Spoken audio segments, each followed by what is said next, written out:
it, Brenda. We want to beat your police friend, Lieutenant Farrell, and that dumb stooge of his to the fire. What's your rush, Chuck? Well, we always make a little bet on who's going to get there first. Do you ever pay off? No, but we will someday. You know, it's a funny thing, this fire's starting in the same neighborhood where we got the tip we might find Joe Hiller. Yeah, maybe the fire will smoke him up. We'll find that $1 million payroll he stole. $250,000, Timothy. Still a lot of money. Hey, take it easy. The fire will wait. Well, it isn't that. I gotta beat that newspaper picture shooter there so I can win a bet. Do you ever collect? Well, we keep a record. Someday there'll be a payoff.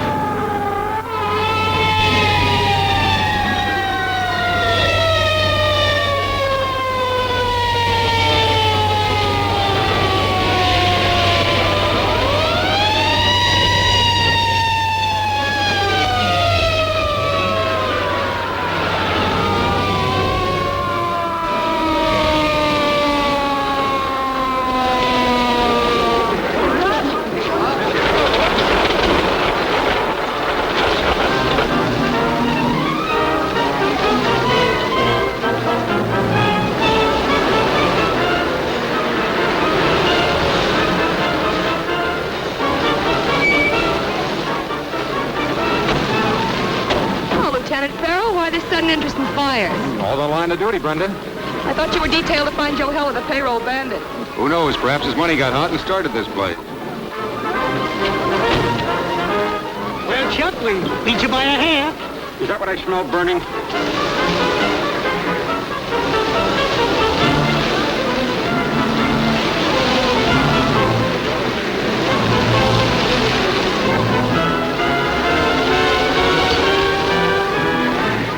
I was following him, now he's gone. Search me, I was following you. Now we're both lost. Chuck, look. That was Joe Hiller. Couldn't be.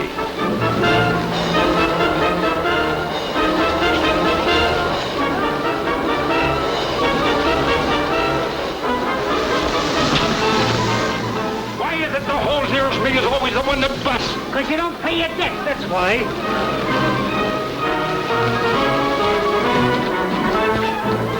So you finally got smoked out, huh, Joe? Where's that payroll note? I ain't got it, Kruger. I lost it in the getaway. Honest, I did. Don't give me that. You made a clean getaway with a satchel after we pulled the job. Instead of coming to Frank's, you hid out here. Well, I was going to bring it in, but I was scared. Oh, you're scared, and you're still scared. Come on, talk fast. The fire's getting closer. Where's that dough? It's in there. Well, get it.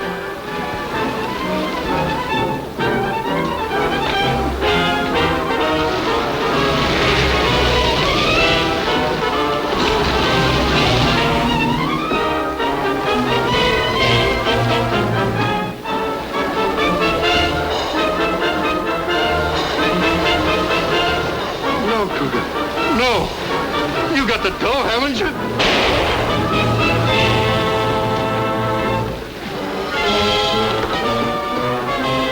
Keep your mouth shut.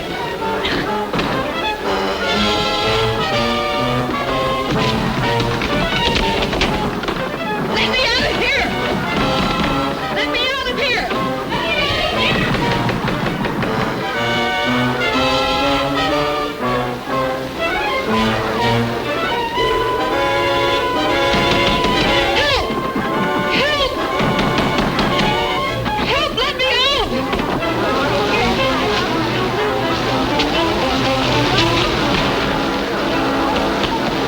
You beat it. I'll stick here.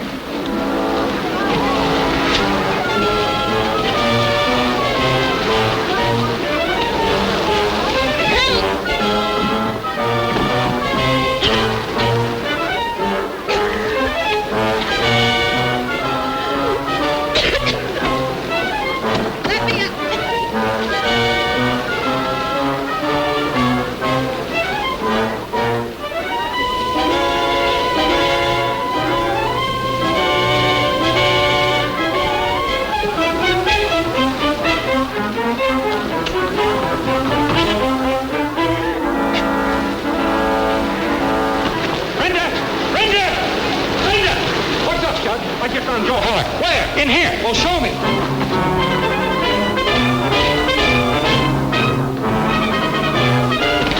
There he is. you see anybody else around here? Nope. Well,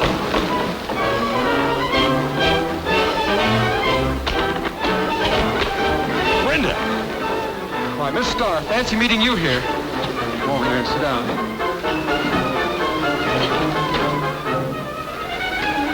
Of course you didn't know Joe Heller was here. Well, you wouldn't think of holding out in the police department, would you? I didn't know he was here, not till I saw him at the window. Yeah. Where's Tim? I don't know. Where'd you leave him?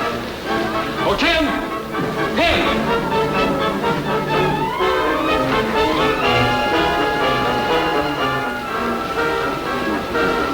What is it, Joe? Oh, Money. yes, Joe.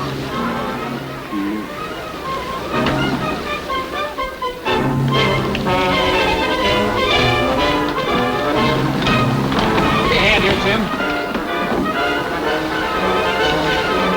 Come on, you two, Brenda, get your hair singed.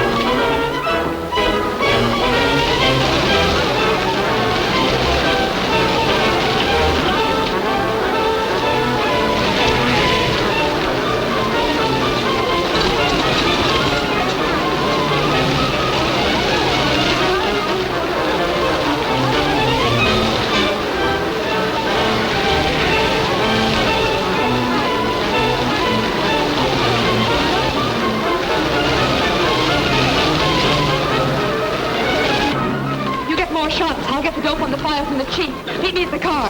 Right off.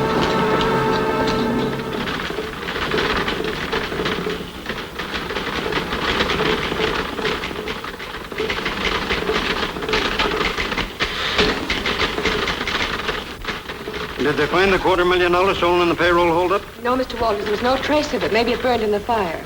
Write your story. Chuck got a swell picture of Joe Heller. Oh, he did? Brenda. Oh, hello, boss. I got some good pictures of the fire. Where's the one of Joe? Now here's one of two firemen walking off the top of a ladder. Here they're carrying a man out of the building over... Where's the one of Joe Heller? Well, I haven't found it yet. I don't believe you ever took one. Oh, yes, he did, Mr. Walters. Maybe someone doesn't want us to have it. You stick to facts and write them. Yes, sir. Thanks, Brenda. But I saw you take it, Chuck. Oh, Pesky. Run down to the corner and get me some cigarettes, will you? Sure thing. Anything but alfalfas. Anything but alfalfa. Anything but alfalfa. That's the brand you smoke. Aren't you forgetting that Pesky gets everything backwards? That's the kind he'll bring back. I still think the last part of that means 11:41 a.m. If it does, we're stuck. Then you ought to give it over to the police. I will. When I've had a try at it. I still think Larry Farrell had a tip that Joe Heller was there today. He just held out on me again. What do you suppose became of all that money? $250,000.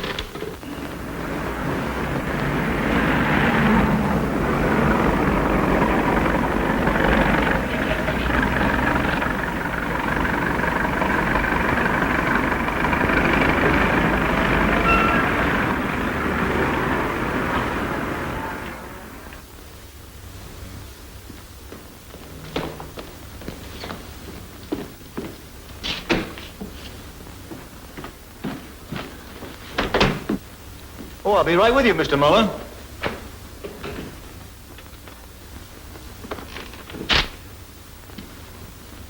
Here you are, Mrs. Higgins.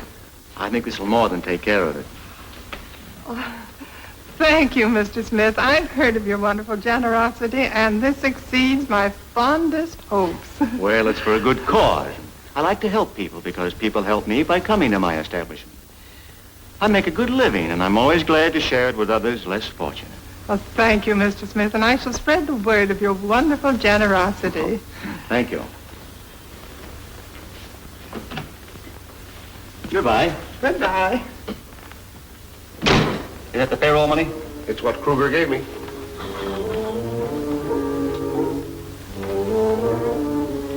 Come on.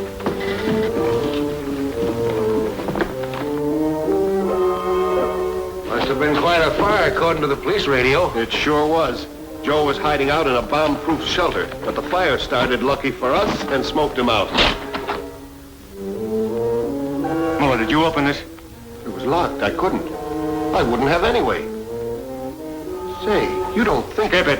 If I didn't trust you, you wouldn't be working for me. Kruger. What's wrong? Sonny, this is full of blank paper. Blank paper. So Joe cheated right up to the end, didn't he?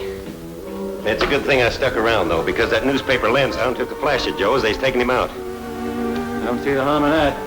I don't like the idea of dead people being photographed.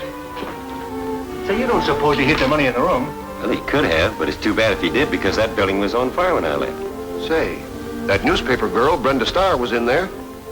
That's right. She almost saw me give it to Joe. I've got a feeling that girl's gonna bring us a lot of bad luck.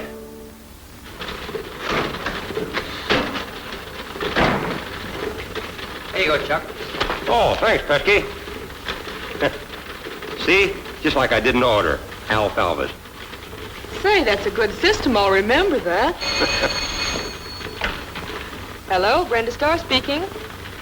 Oh, hello, Lieutenant Farrell. I was just thinking about you. Of course, it wasn't anything good. And why am I honored by this call? It's usually I who call you, or at least try to. I've decided to give you a break. Joe Heller is unconscious, but he's still alive. We're hiding him out while the doctors work on him. They promised to bring him around sometime tonight, and then we'll learn who was behind that $250,000 payroll robbery. No, I can't let you see him. But I promise to give you first chance at the story when he talks. You're an old meanie. But that's not news. Thanks anyway. I'll write a separate story on it. Goodbye. She'll be plenty sore when she finds out Joe Heller died an hour ago. Won't be the first time she's been sore at us. Nor the last. Now, you get busy and spread the news around that we've got Heller at the old McClellan place on Harbor Boulevard. When the news leaks through and the gang go there to get him, we'll grab them.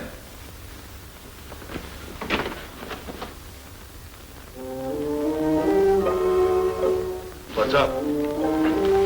Read that, Kruger.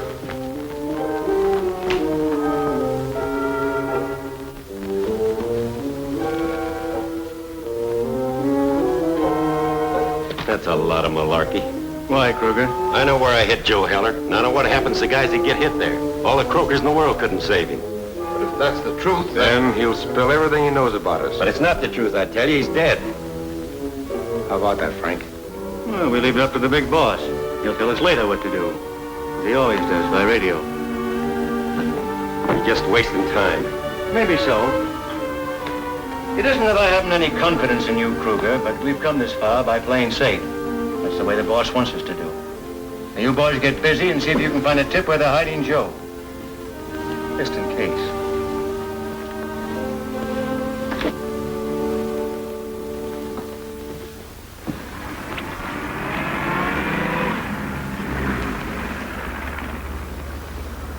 I thought you said we'd only wait an hour. All right, if Lieutenant Farrell isn't coming out, I'm going in after him.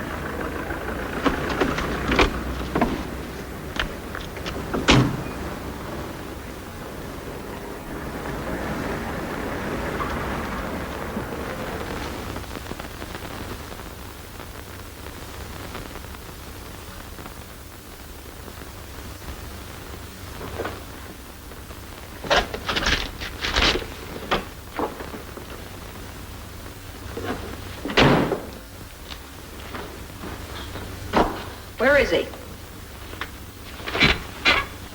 Oh, cut the clowning. I've been waiting outside for an hour, and I know he hasn't gone out. Where were you watching? Out front, naturally.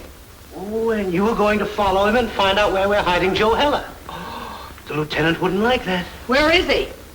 There are other exits besides the one you were watching. Someday I'm going to... I warn you, what you're thinking may be against the law. I can think, can't I? Sure.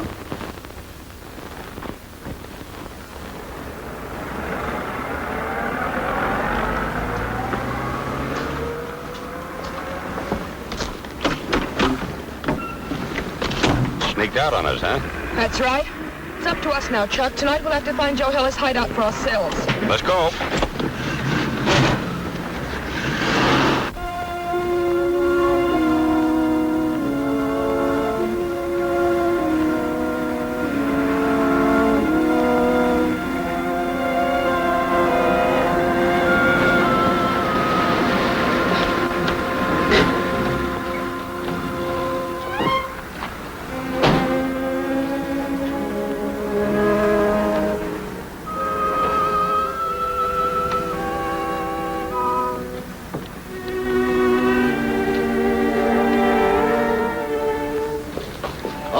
you two.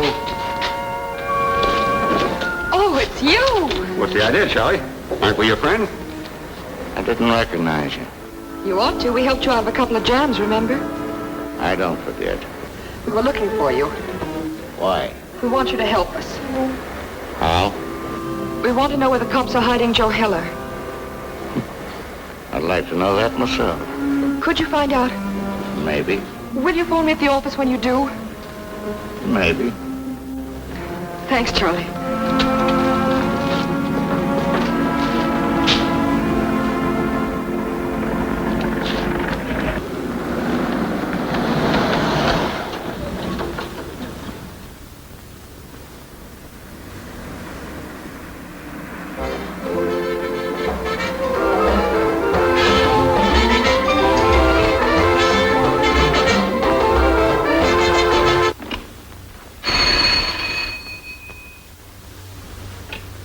Pelican Club, Frank Smith speaking.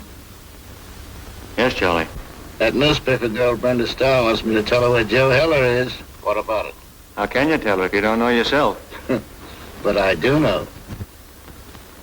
Got tipped off 10 minutes ago. Was on my way to the phone when I ran into her.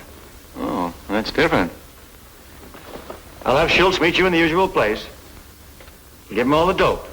Oh, and Charlie, if you see any of the boys, tell them to come on in. The big boss is talking at 10 o'clock. Okay.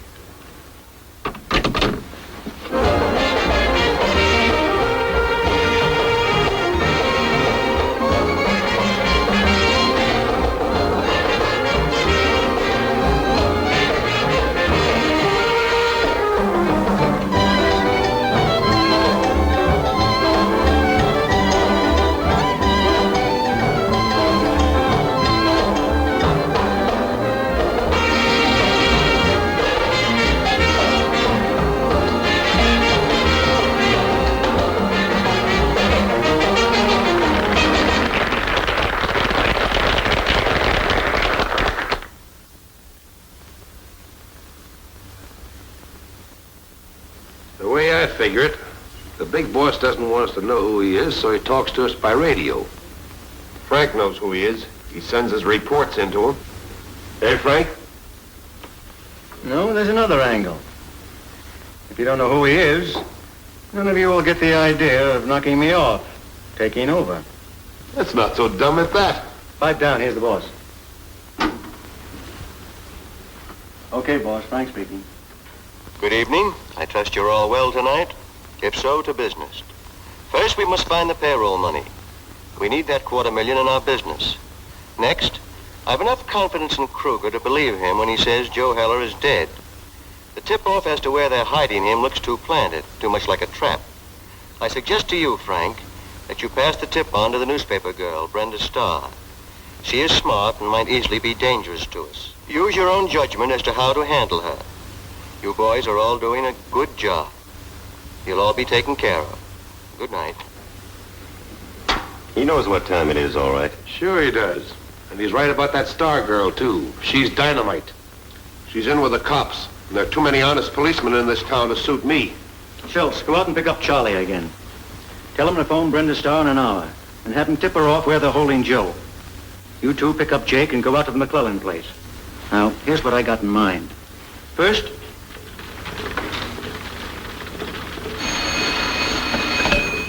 Hello? Yes, this is Brenda Starr speaking. The old McClellan house on Harbor Boulevard? Thanks, Charlie. I won't forget this. Chuck? That was Charlie on the phone. We're going to interview Joe Heller. Get your camera. I'll be right with you. What are we waiting for?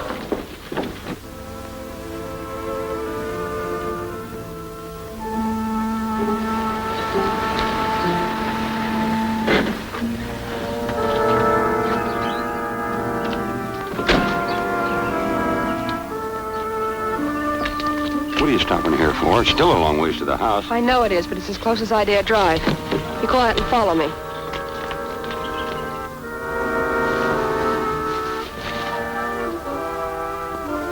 let anybody go into the house who wants to. When I give the word, we'll close in and see what we've caught. Now take your posts. Report back here if necessary, but don't stop anyone. Come on, boys.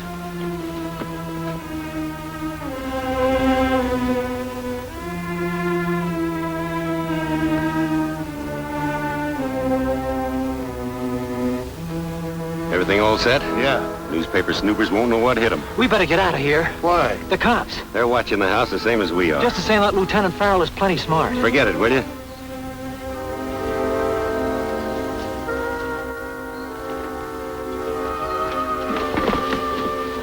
Brenda, they got me. They got me.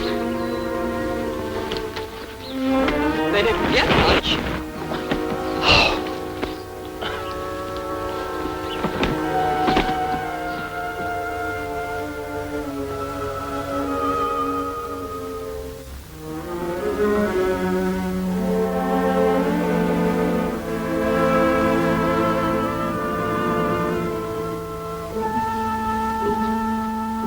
Murphy says 2 unidentified people have just sneaked up to the house.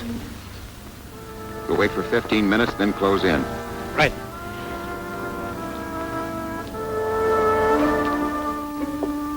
There's nobody here but us news hounds.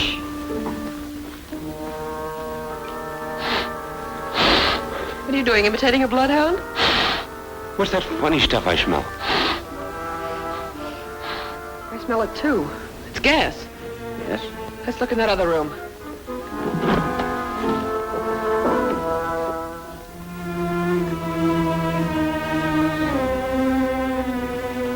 It's sure dark in here. You can say that again. It's sure dark in here.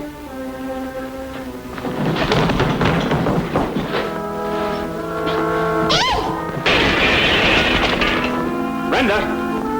Brenda! Brenda!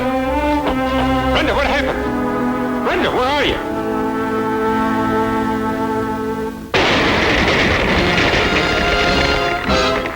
What has happened to Brenda? Why was she unable to reply when Chuck called to her? And what will be the result of Chuck's carelessness, which caused the terrific blast?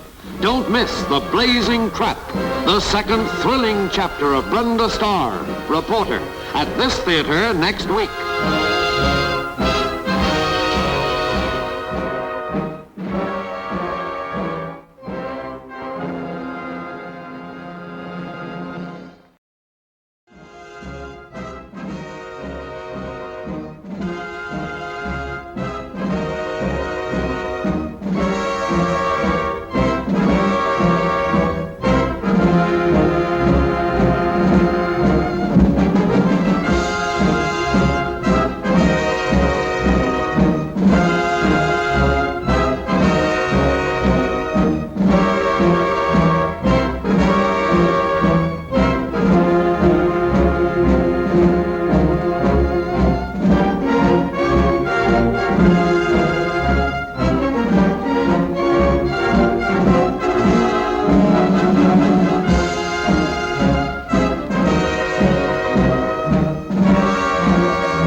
Will you kindly explain why you can't tell me where Lieutenant Farrell is?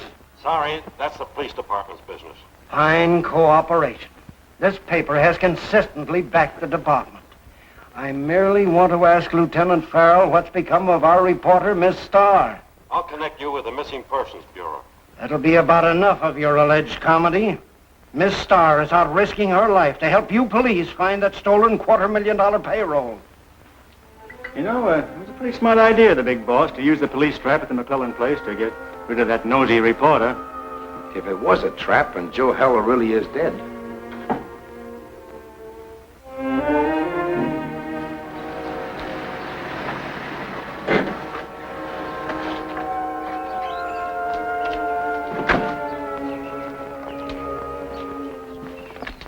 What are you stopping here for? It's still a long ways to the house. I know it is, but it's as close as I dare drive. Be quiet and follow me. Let anybody go into the house who wants to. When I give the word, we'll close in and see what we've caught. Now take your posts. Report back here if necessary, but don't stop anyone. Come on, boys. Everything all set? Yeah. Newspaper snoopers won't know what hit them. We better get out of here. Why? The cops. They're watching the house the same as we are. Just the same, that Lieutenant Farrell is plenty smart. Forget it, will you?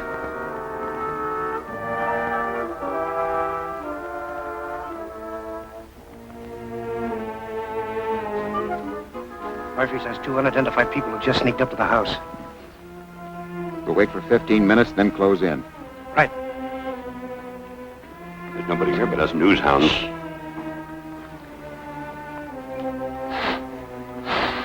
What are you doing, imitating a bloodhound? What's that funny stuff I smell? I smell it, too. It's gas. Yes? Let's look in that other room.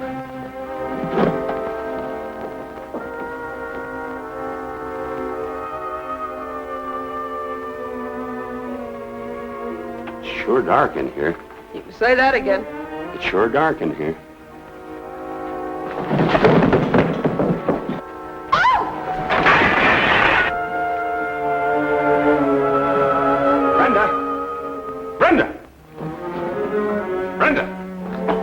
Brenda, what happened?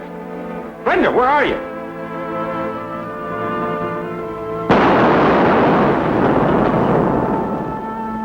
That explosion took care of them. You boys stay here. Oh.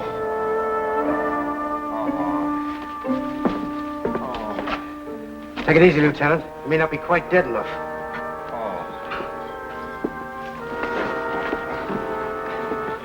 Well, for they Chuck Allen. Chuck, listen to me. Is Brenda here? You're all right. You're all right. No bones in your head broken. Oh, hello, Timothy Hector Aloysius. Chuck, answer me. Is Brenda here? Brenda? Oh, she was in there with me. I don't know what happened to her. What? Ouch! Brenda, are you all right? Oh, the gallant Lieutenant Farrell, all ready to help the fair lady. You seem to lead as charmed a life as that cameraman of yours. Is Chuck all right? Yeah, just shaken up a bit. Tim, you better take a look around in there. Right. Incidentally, if I hadn't fallen through that old doorway, I probably wouldn't be here to argue you're lying to me about Joe Heller. For one of these days, you'll learn to keep your nose out of police affairs. And I'm getting pretty fed up with you and that soft-focused bell puncher following me around. And another thing. You just sprung the best trap I ever had set to catch a bunch of crooks. Well, if you hadn't lied to me about Joe Heller being dead, it never would have happened. Oh, since when does the police department have to confide in the press? Oh, well, if the police department feels that way about it, the press doesn't have to cooperate with them either. Oh, Brenda.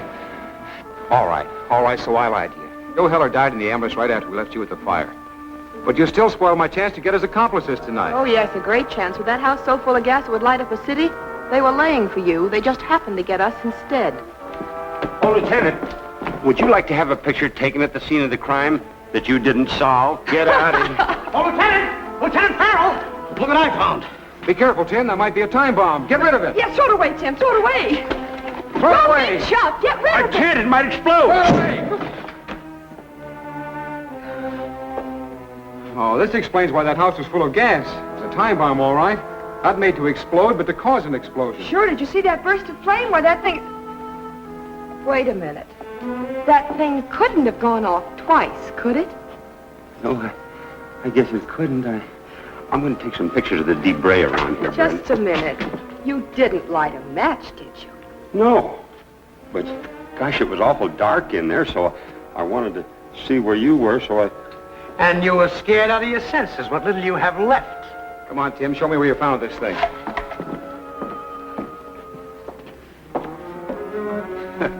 Oh, gosh, I guess I'm just always bungling up things.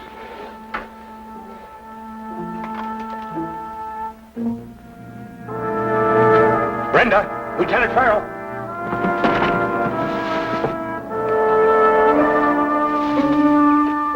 Get going.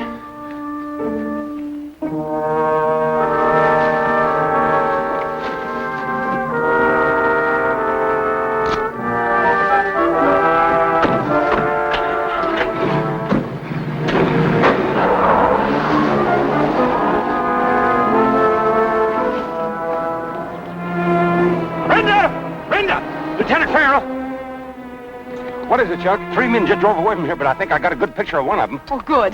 Let's go. You fool, you looked right into that camera. But Kruger, I Shut don't up. I've got an idea, Kruger. Better be a good one. We can't afford to have pictures of Jake plastered all over the front page of a newspaper.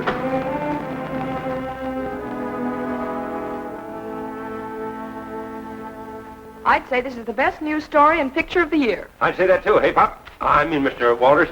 There, Chuck, my boy, your voucher. Take it down to the cashier and collect a bonus. Gee, I finally got one. I can't wait to see Lieutenant Farrell's face when he sees this morning's edition. This is a great day for our paper. I'm proud of you both. Oh, speak of that certain fellow, and there he is. Good morning, Lieutenant Farrell. I see you read a fine newspaper. Yeah, I read it all right. Oh, don't be sore, Farrell. This isn't the first time we've beaten you with a yarn like that. Have you found Jake yet? We made it as easy as we could. Oh, we found him all right. Oh, you sure made that easy. Good. Now, in exchange for that little favor, Lieutenant, I'd like a beat on all the other newspapers. You know, the first and exclusive interview. That's what I came to talk to you about. Oh, great. Well, let's go. Where have you got him?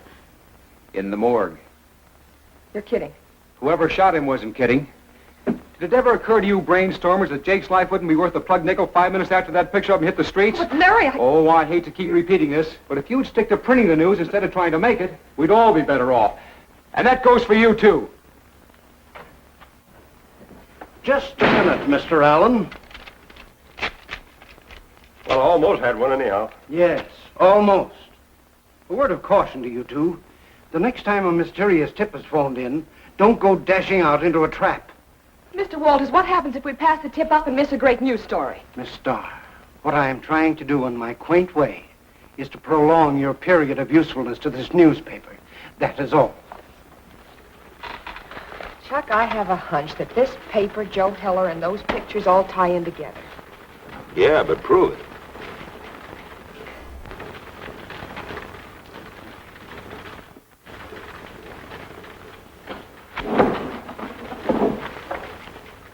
What is it? Can you identify the car or something? Maybe. Just maybe we've got something here, Chuck.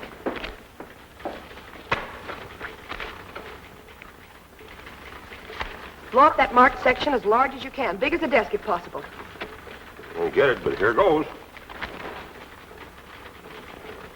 Good work, Chuck. It's plain as day. North, south, east, west oil products. They've got stations all over town. Yeah, I'll say hundreds of them. It won't be so tough. If we can find the station that greased this car on that date, we've got it. Okay, where do we start? Well, you look the stations up in the telephone book and check them as I call.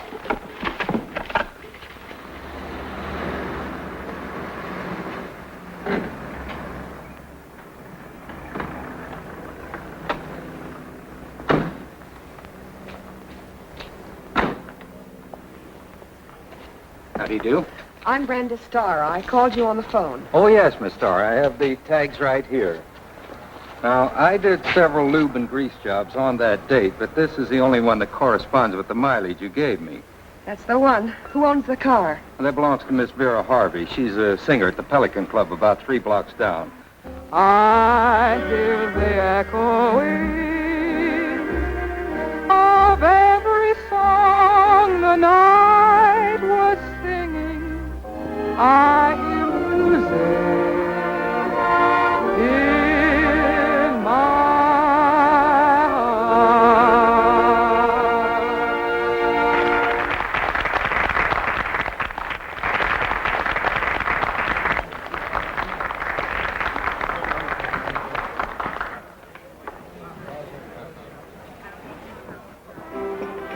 I'm Vera Harvey. Did you wish to speak to me? Yes, Miss Harvey. I'm Brenda Starr. This is Mr. Allen. How do you do? Glad to meet you. Won't you sit down? Thank you. Miss Harvey, do you happen to own a black sedan, license number 9X2606? I do, and I don't. You mind explaining that? Certainly not. My car was stolen. Have you any information about it? Well, not exactly. We are trying to help recover your car, though, aren't we, Chuck? Yeah, that's right. It's kind of you to be so interested. Now, if you'll excuse me, I have to change for my next number.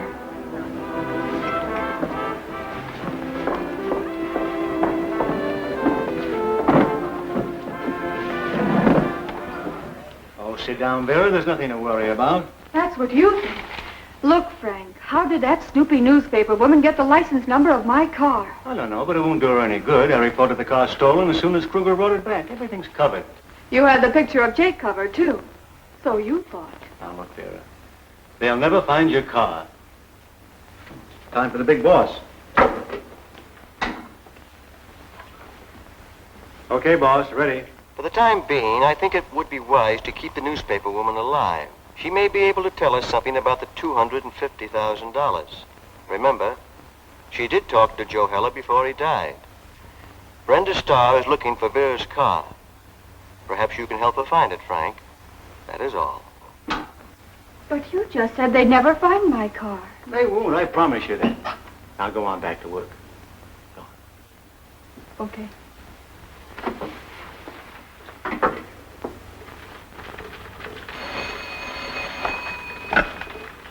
Hello?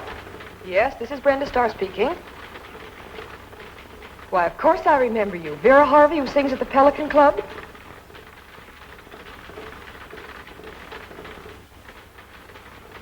Thank you for calling me, Miss Harvey. I'll look into it right away. What's up? Grab your flicker box, Chuck. We got a break at last. Oh, yeah? That was Vera Harvey on the phone. She said she received a mysterious phone call from a man to go to 412 Water Street, and he'd tell her where she could find her car for $50. Oh, that must be some kind of a publicity stunt for Vera. Well, she did ask me to mention her name if anything came of the tip. It might lead us to this new racket. You know, stealing cars, then tipping off the owners where they can find them for cash considerations. Get your camera. It's in the car. All right.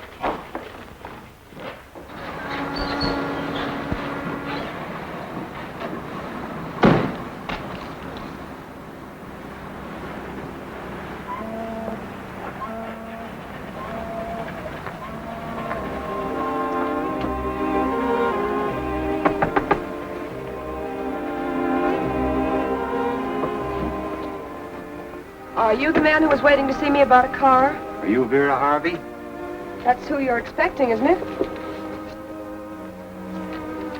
Go through the yards, take the second door on the right, and you'll find what you're looking for.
How can Brenda survive this terrific crash?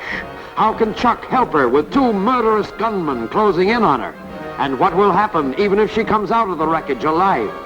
Don't fail to see Taken for a Ride, the third thrill-packed chapter of Brenda Starr, Reporter, at this theater next week.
Posing as Vera Harvey, the singer, whose stolen car was used by the payroll bandits, Brenda attempts to trace the missing vehicle and get a line on the gang.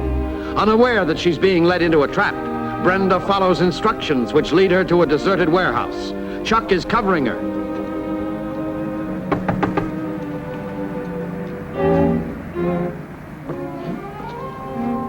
Are you the man who was waiting to see me about a car? Are you Vera Harvey? That's who you're expecting, isn't it? Well, through the arch, take the second door on the right, and you'll find what you're looking for.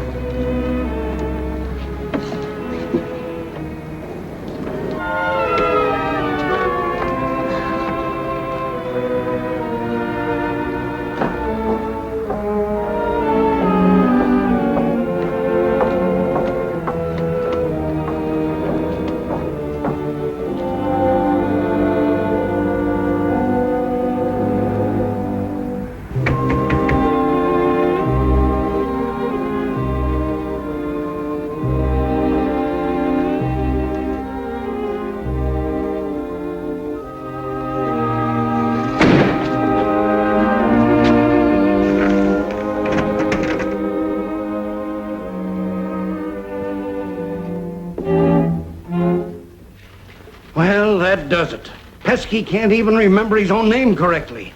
If Brenda would only tell me where she's going, these things wouldn't happen. You can say that again. It might save us all a lot of trouble. Oh, Miss Brenda ain't scared. She's told me plenty of times she knows it's dangerous, but she's got to get the news. Now, look, Pesky, think hard. Try to remember. Brenda and Chuck left to investigate a tip-off they got about a stolen car being returned for a certain amount of cash, right? Right. Miss Brenda said she thought it was a big story about crooks stealing automobiles and then tipping off the owners where she could find them.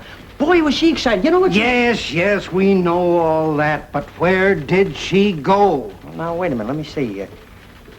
You know, I think it had something to do with a front street. There's no such street.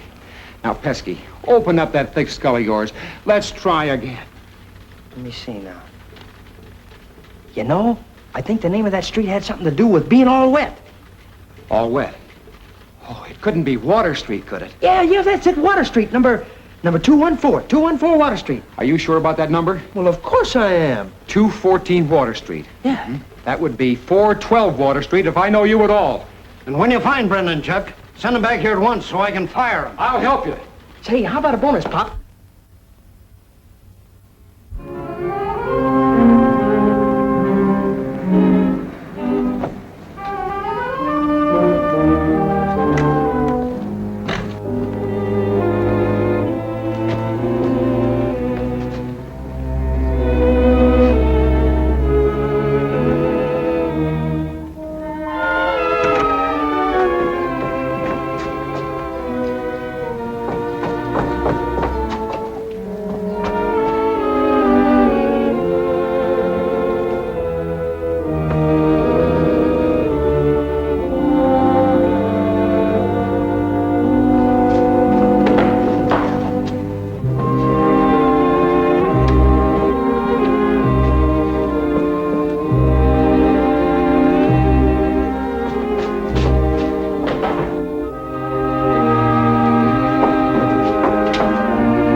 Yes, I am. Gee, that was a miracle you weren't killed. If it hadn't been for that staircase, I would have been.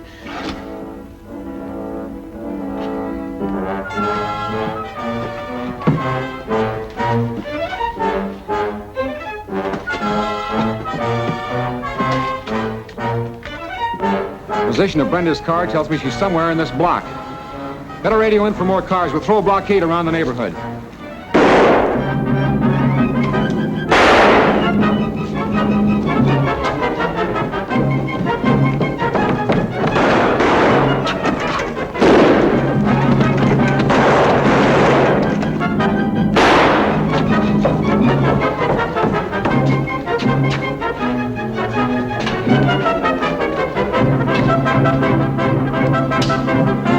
Have you got any more bullets? No, I guess that was the last one. And this is the first time I ever had a woman do my shooting for me.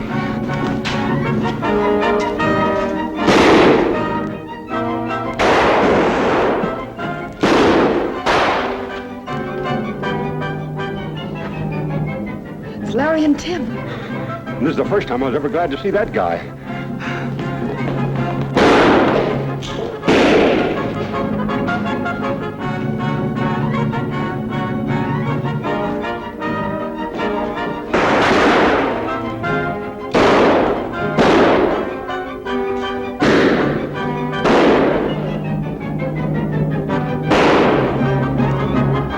Tim, see if you can get around behind him. Right.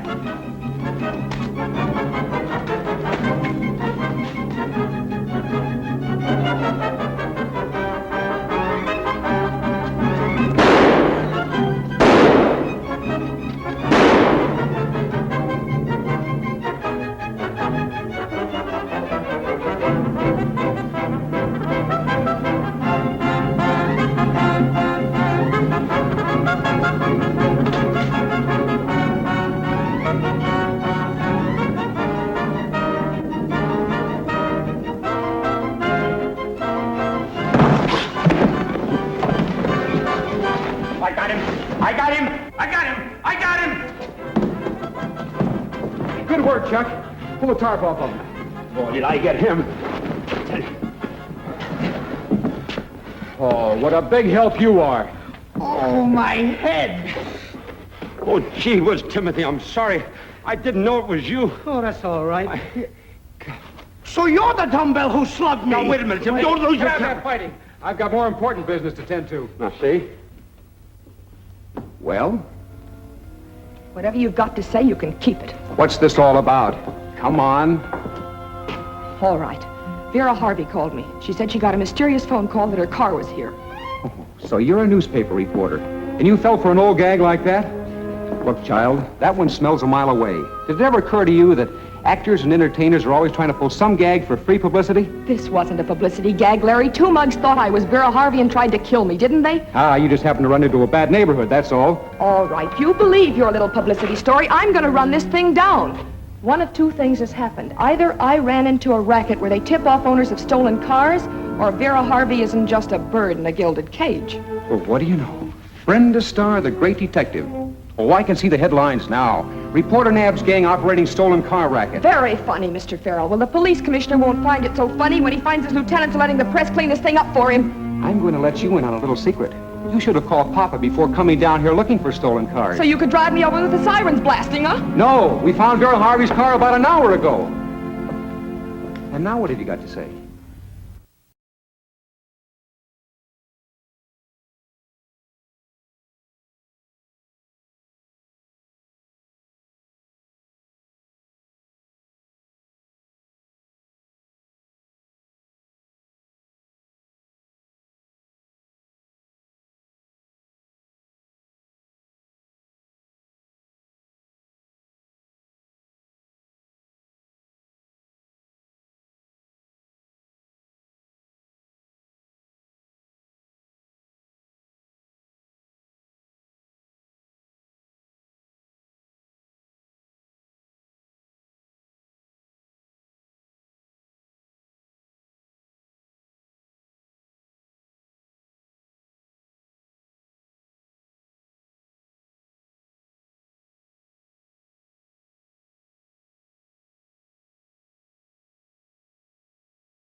Fearing that Vera Harvey will betray them, Frank Smith orders his men to take her for a one-way ride.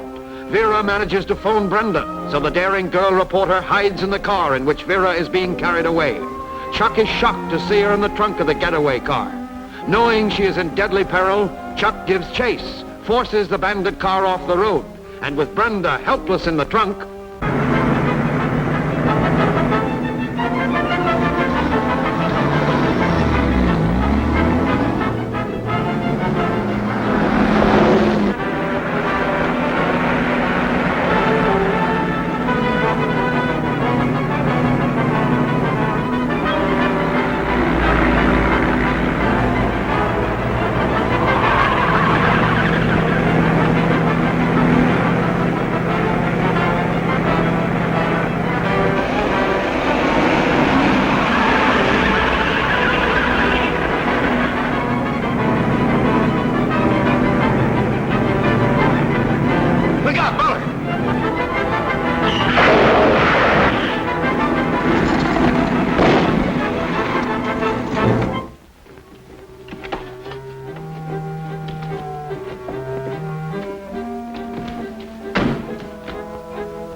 Brenda!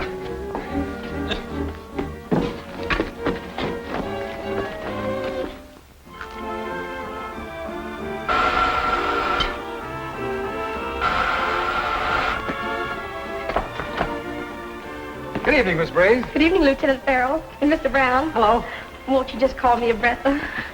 Isn't it exciting? I just love birthday parties. There are always such nice things to eat. Isn't Brenda here? Oh, she'll be right back, I'm sure. She just stepped out a few moments ago with Mr. Allen. Won't you sit down? Oh, thanks. Any idea where they went? No, I mean, yes, someone telephoned her. Did they go out because of the phone call? Yes, it was too exciting. With Brenda tracing the call through a friend of hers at the phone company, then she and Chuck dashing off like two gallant knights to the rescue. Whose rescue? Someone named Vera. Vera? Yes. It couldn't have been Vera Harvey, could it? Yes, I think it was. Do you know where they went? They said something about a phone booth at 4th and Olive. Thanks. Here. Come on, Tim. You're not going. Oh, we couldn't think of staying with our host is missing. Thanks and happy birthday. Yeah, happy birthday.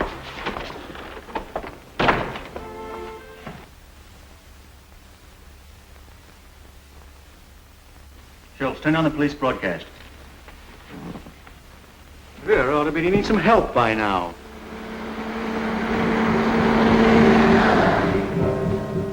Chuck, stop wrestling with me. We've got to... Oh, gee, Brenda, you had me scared for a minute. For a minute, I've been scared for half an hour. Oh. I thought this car went off the road. I'll say it did. Are you sure you're all right now? I guess so. What's going on here? Oh, it's you, Miss Starr. Yeah, me too. Officer, there's a girl in that car. Two men were trying to carry her away. Yeah, they jumped out and run up that way. She's still in there, and I think she's dead. Dead? And she was right. Oh, you knew her? Yes. I'll go up to the car and report this so they can send an ambulance. Oh, officer, notify Lieutenant Farrell. He's been working on the case. Okay. Get your camera, Chuck. Yeah.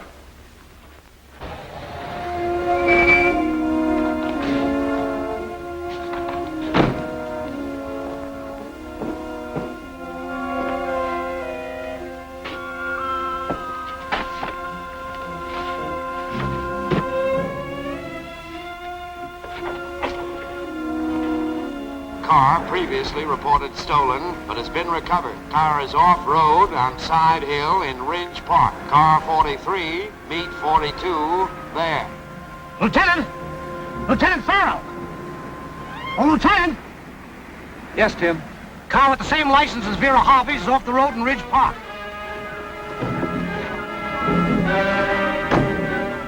I'll give you 10 to 1. That's where we find Brenda Starr. Not me, you won't.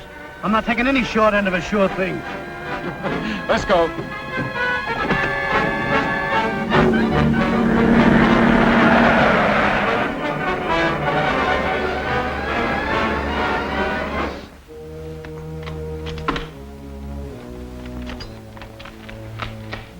Now, you men get a little bit closer together and look toward the car. Now, better take out your guns. Look toward the car. Ah, no, put them back. That looks too corny. Now, look right toward the car now. Hold it. That's pretty good. Now, wait a minute. I want to get another one. Will you see this in the front page of the Daily Flash in the morning? Boy, will your family be proud. Now, I'm going to get another one a little bit closer together this time. Now, don't look right at me. Look toward the car. That's it. Hold it.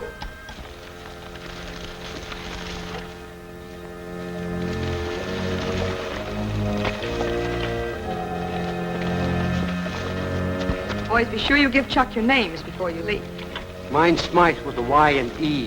Thank you. Oh, greetings, Lieutenant Farrell. It's about time, but you can't say we didn't leave word for you. Okay, you did. Though it was slightly delayed by too much other conversation. Now, what goes on here? Do you remember Vera Harvey? Well, I should. 2 men tried to carry her off. We tried to stop them. They went off the road. She's in there.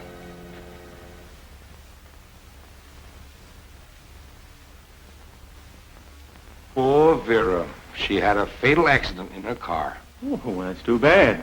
Anybody else hurt? Not that I heard. I wasn't so dumb. Hiring that new singer. Tim put in a call for Carney and his fingerprint outfit. If you don't want me, I'll go phone in the story. All right, but I want to talk to you later. Come on, Chuck. Oh, the birthday party's still on. Thanks. Well, I found out enough to indicate that Vera was in on the payroll robbery. You did? The numbers and letters written on this piece of paper are the same as the one Joe Heller gave me the day he died. Anything else? What I hope is the key to her apartment and her address. Brenda, Larry wouldn't like it. I'm sure he wouldn't, but I'm going to have a quick look around before he gets the same idea.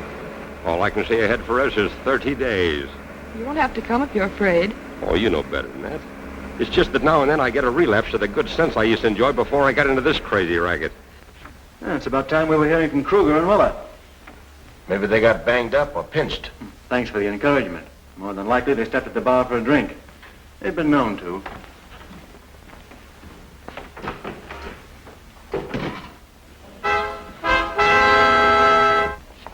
Presenting a marvelous performing horse, Pansy.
Intercepting a phone call for Vera Harvey, who was murdered, Brenda is ordered by an unidentified man to bring the paper bearing the unsolved code numbers to the room once occupied by Joe Heller.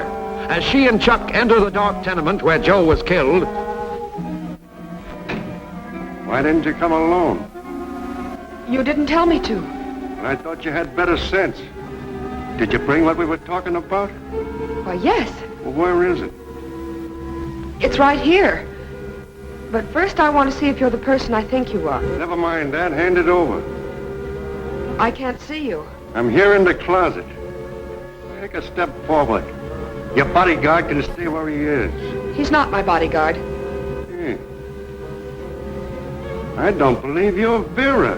Who are you? Who are you?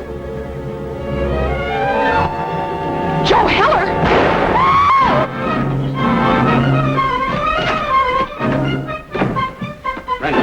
Brenda, where are you? I'm over here.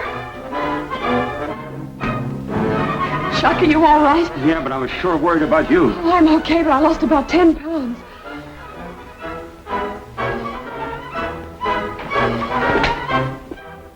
Hey, Brenda, did you get a good look at that guy we met here? Certainly, it was Joe Heller. Joe Heller? Then he ain't dead. Joe Heller, it was his ghost. Don't say things like that. Hey, Brenda, did you ever go to one of those spirit meetings? Yes, I went once. Nothing happened. Why? Oh, I don't know. Maybe they got something. They're all fakes, Chuck. Well, we just saw Joe Heller's ghost, didn't we? The film in your camera will prove or disprove your theory of spirit manifestations. Let's find out. Hey, you know something? Maybe I'll get a medal from science, or at least a bonus from Pop, if I got a good picture of Joe Heller, ghost or no ghost. Right.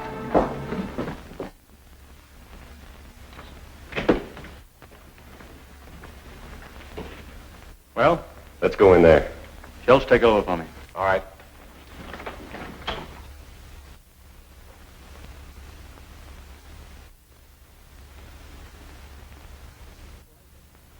All right, boys, let's have it. We didn't get a chance to look Vera's apartment over.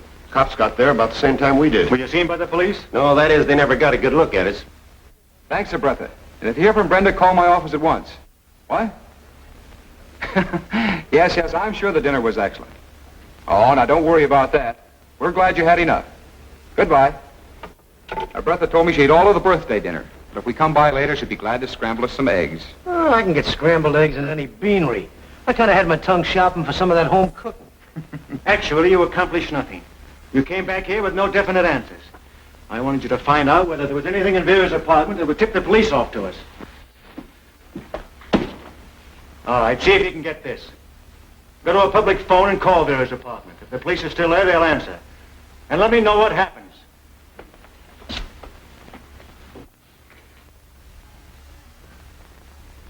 You know, we haven't uncovered a thing here. And I'll bet my pension check that Chuck and Brenda were here sometime tonight. Oh, I'm not taking any sure thing bets like that one. You beat it out to another phone and have this call traced. I'll try to stall them. Hello? Hello?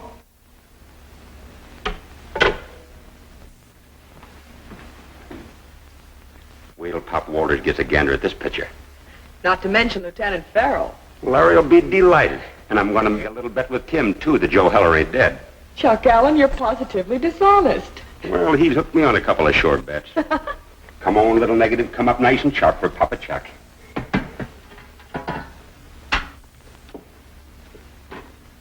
We've been gypped. There's nothing on it. Can you imagine that? The biggest picture of the year, and I get a bum negative.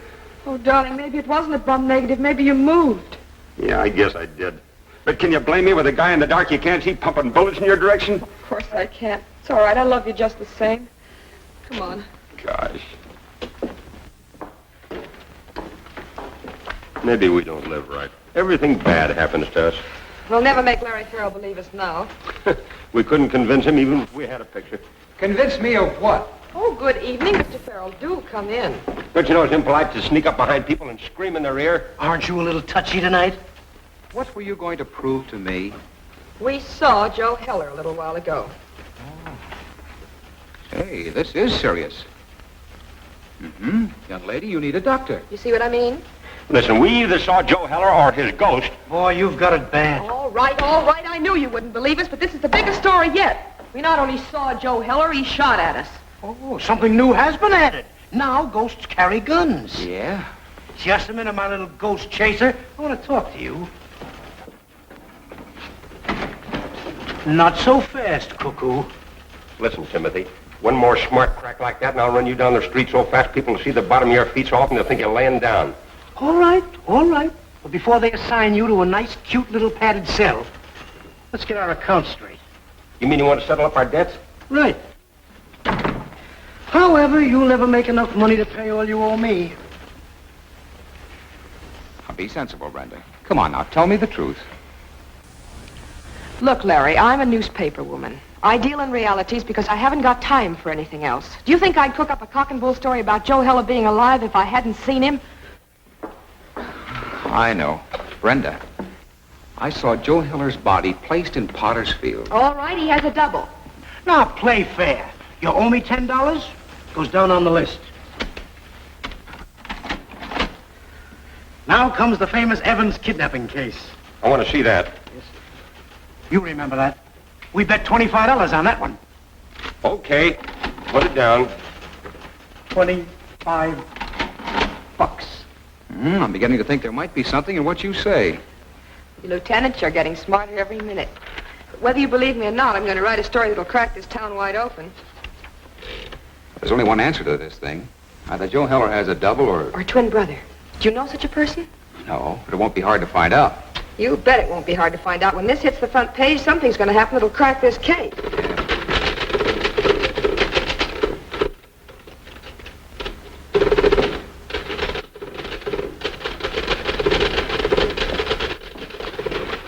What are you doing?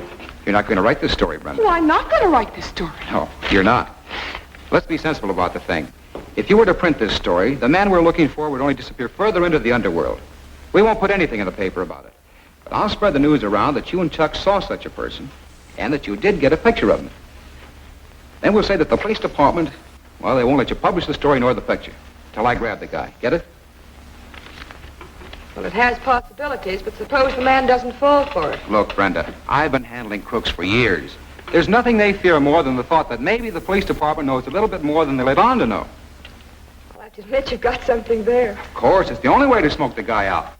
Now, look, if he tries to leave town, we'll grab him. If he tries to come out in the open, presto, we got him like that. Okay. Just one thing, no leaks to other papers. That's a promise.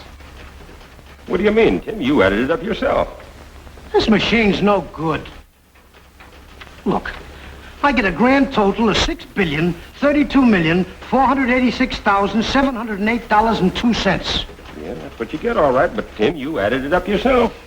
But look, when I subtract what I owe you, I wind up by having to pay you $3. Well, I can't help that. These machines can't be wrong, you know. Maybe so. But from now on, I'm going to keep our records in my head. And I know they're right. You're absolutely right, pal. Your head's better than one of those machines any day. For me. Any more information on the ghost, Lieutenant? Brenda and I have arrived at a conclusion. I bet we come out on the short end of that deal. No, we won't. Larry's got a good plan, and we're going to try it. I'll explain to you later. Here's the code Joe Heller gave me.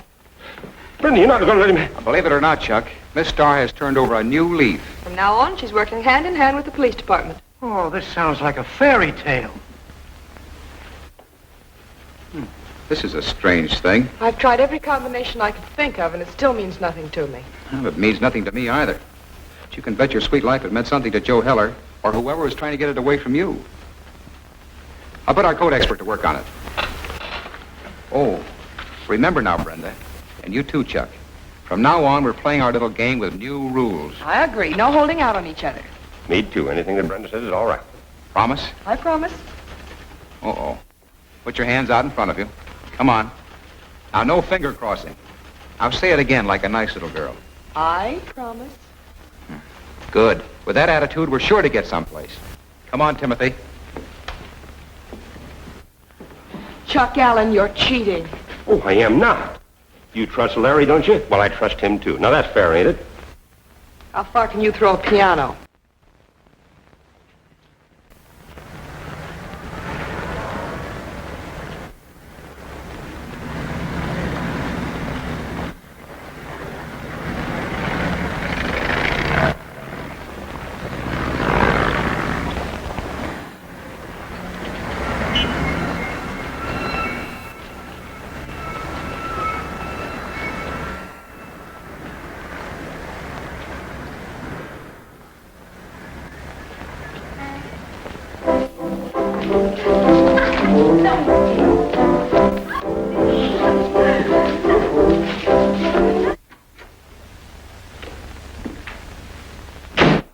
Frank's waiting for you. What's up? I don't know.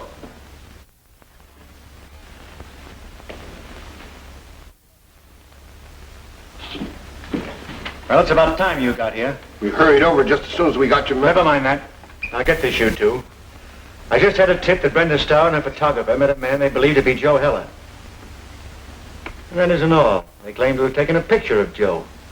But the cops won't let the newspapers publish it. Are you trying to tell me I didn't get Joe Heller? No. I got some more information while you two and the rest of the outfit were out taking the rescuer. Cut out the mystery, Frank. What's it all about, and what do you want us to do? Let the boss tell us what to do.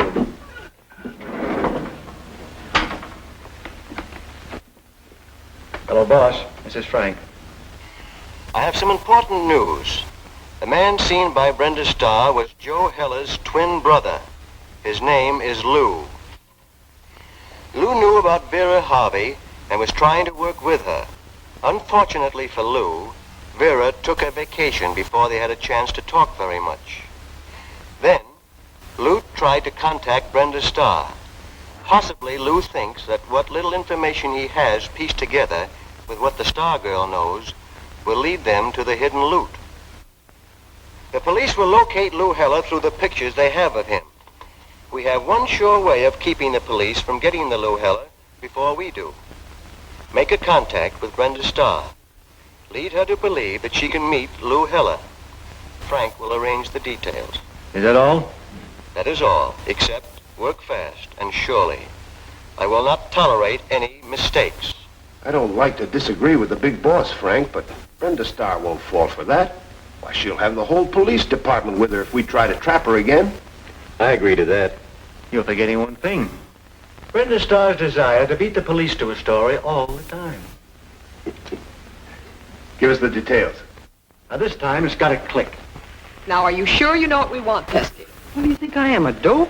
We'll reserve an opinion on that until you get back with the stuff. Just a minute now. Vanilla ice cream with chocolate syrup and a hamburger with nothing on it but tomato ketchup. Got it? Right. Right. Well, leave us face it.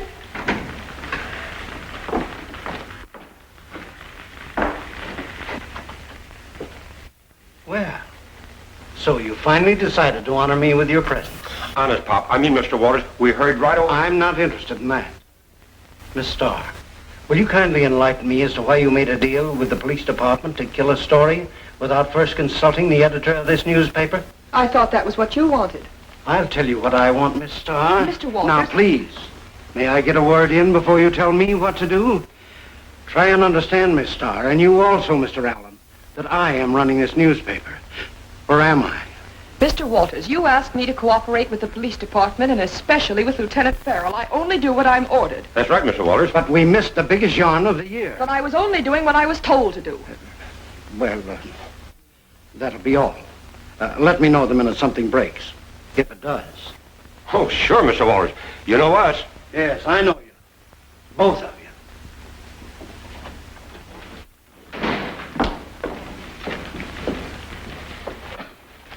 Here you go, Miss Brenda, just like yours. Keep the change, Pesky. You're a smart boy. Thanks. Say the old man scream much?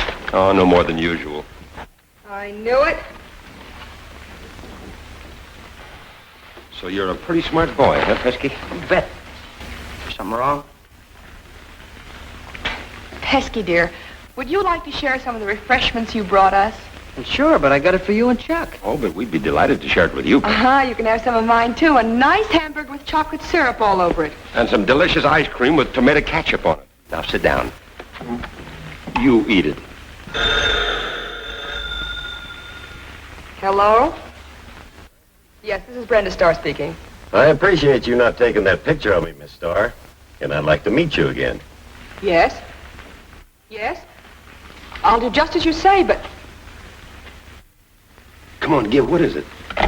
That was the man we made the picture of. He wants me to meet him. When? Where? Daisy, get me Lieutenant Farrell at police headquarters. Hurry. Wait a minute, Brenda. Are you really going to let Farrell in on this? We promised, didn't we? Besides that, I think we'll both live longer. Hello, Larry? Larry, this is Brenda. I've just received another mysterious phone call. Yes, this time it's the man we made the picture of. What was the address? Okay, got it. And the time was 9 o'clock tonight? It's a garage. The number's familiar to me. I'm supposed to drive in, sit in my car alone for half an hour to be sure I'm not being watched and he isn't being watched. What? Oh, Larry, now look, I played ball with you. Now, Brenda, do just as I tell you. I'll borrow your car and some of your clothes from one of our policewomen. Now, you stay in your apartment until you hear from me. Understand? But, Larry, I'm not afraid. You'll have the place staked out and I'll be covered every minute.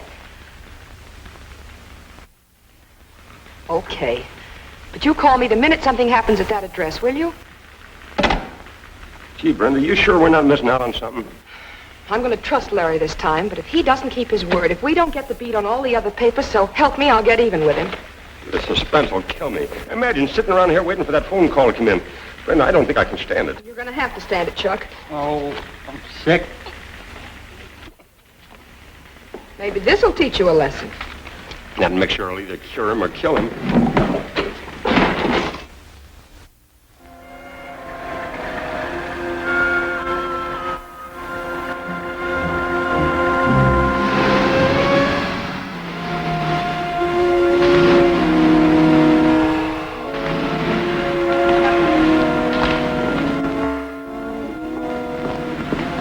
Yes? I'm supposed to meet someone here. Well, back your car over here then, please. Okay.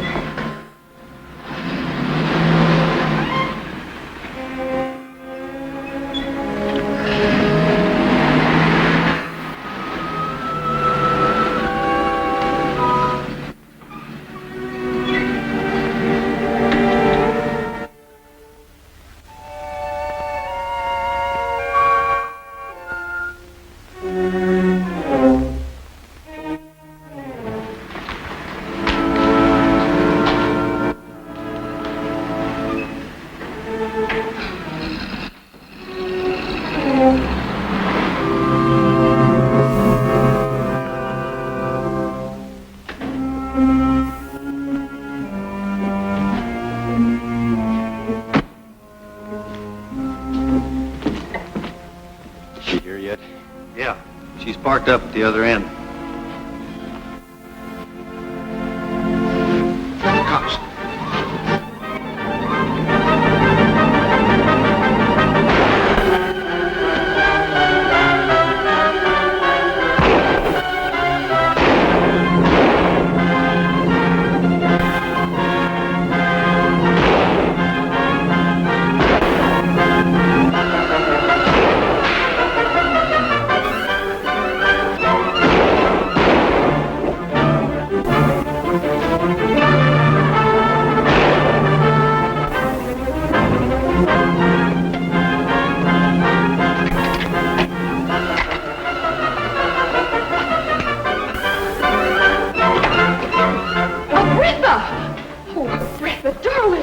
Hold it, Miss Starr.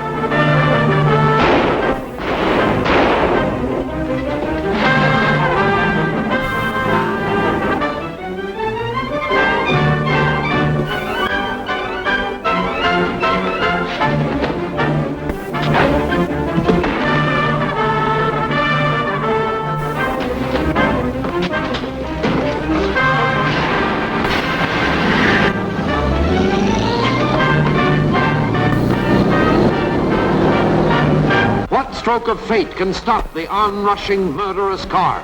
For the answer, see Manhunt, Chapter 6 of Brenda Starr, Reporter, at this theater next week.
Using as bait a policewoman posing as Brenda Starr, Larry Farrell stakes out the garage occupied by the payroll bandits. Encountering fierce opposition, Larry finds himself in a battle for his life. Two of the bandits leap into a car to escape. Before Larry can move to stop them,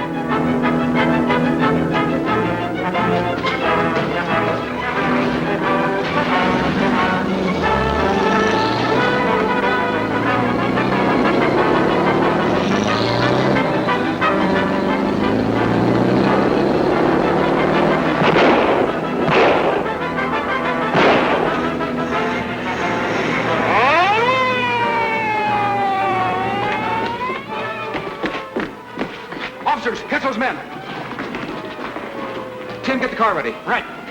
Those thugs are close enough to recognize you weren't Brenda Starr? No, they didn't. Well, go phone the Daily Flash and give Brenda the story. I had a promise with that to keep her out of this. If she's not there, ask for Chuck Allen. Very well, Lieutenant. Okay. Hurry up, Tim.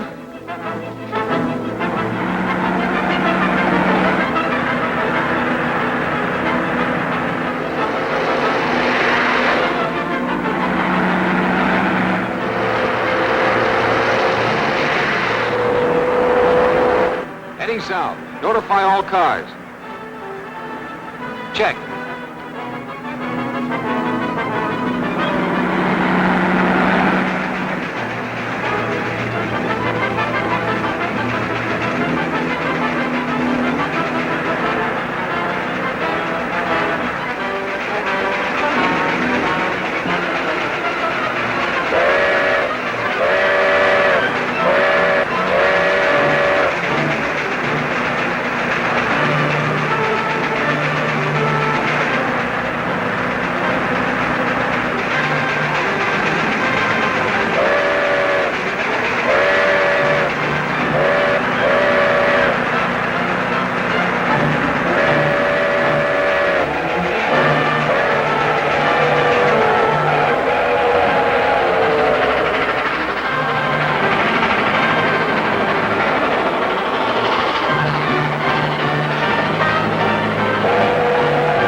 Those guys will be in the next county. Anyhow, the boys will pick up those fellas at the garage. Yeah, but they're probably just small fry. Won't know who they're working for, as usual. Shall we turn back? Yeah, let's do that. Hope that policewoman called Brenda. You fellas keep after them. We're turning back.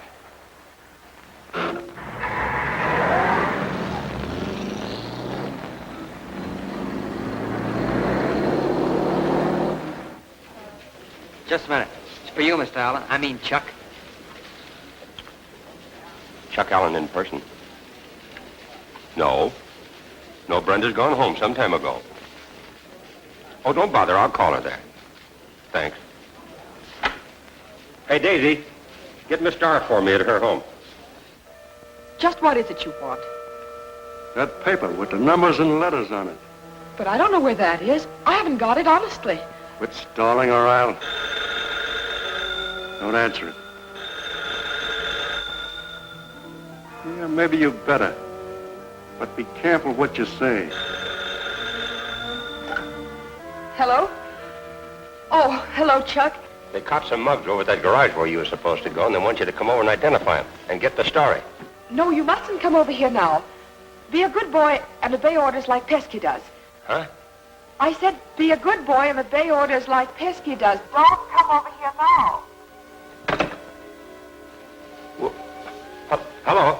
Hello? Hello? What's this business about Pesky? Oh, he's just a copy boy at my office. We have a hard time making him mind. Obey orders like Pesky does. What's that about me? All right, look for that paper. Have you figured out yet where your brother Joe hid the payroll money? Maybe I have, and maybe I haven't. Quit stalling, Miss Starr, and look for that paper.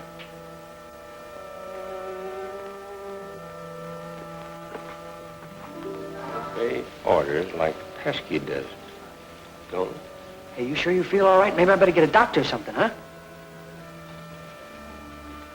I got it. She wants me to come. How do you figure that? You ought to know. You're always getting everything backwards. Call police headquarters and tell Lieutenant Farrell to get over to Brenda's right away. I'm on my way there now. Yeah. Give me the police department, quick. Police headquarters. Will you connect me with Lieutenant Farrell's office? He's out. Anybody else? No, yeah, will you tell Brenda Starr to get over to Lieutenant Farrell's office as quick as she can? What's that? You heard me. What do I have to do, call the chief to get service? Who is this? This is Pesky at the Daily Flash. I get it. Wise guy, huh?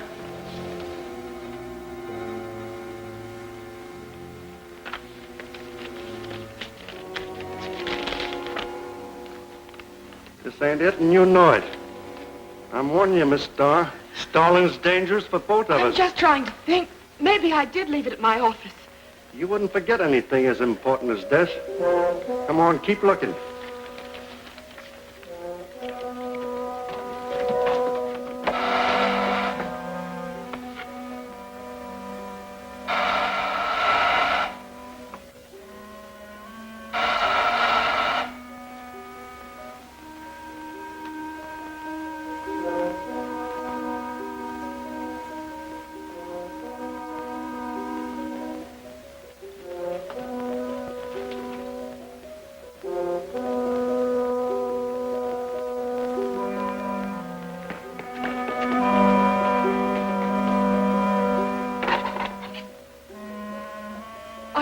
I left the paper you want at my office.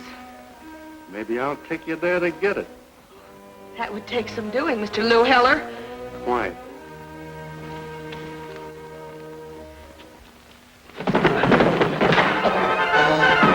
Get that gun, Brenda! Get out of my way, Chuck!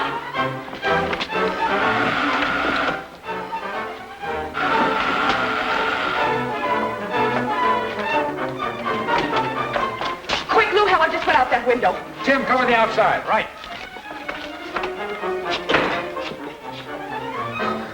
I never felt so helpless in all of my life. Why, because you couldn't talk?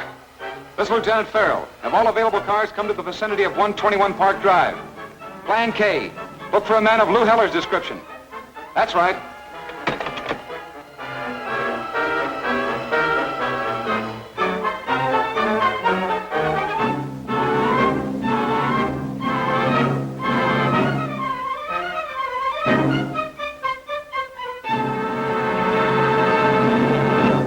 Will anybody have something to eat?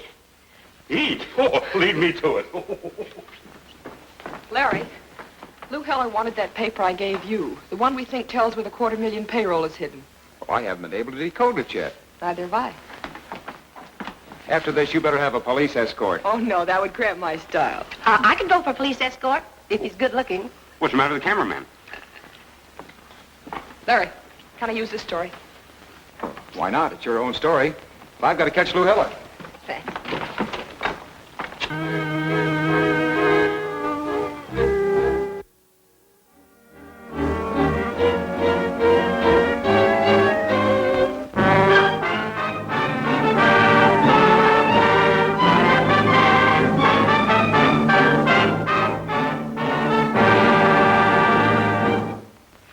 Now look, spread the word that we want Lou Heller. If he knows anything about the money, we've got to have him.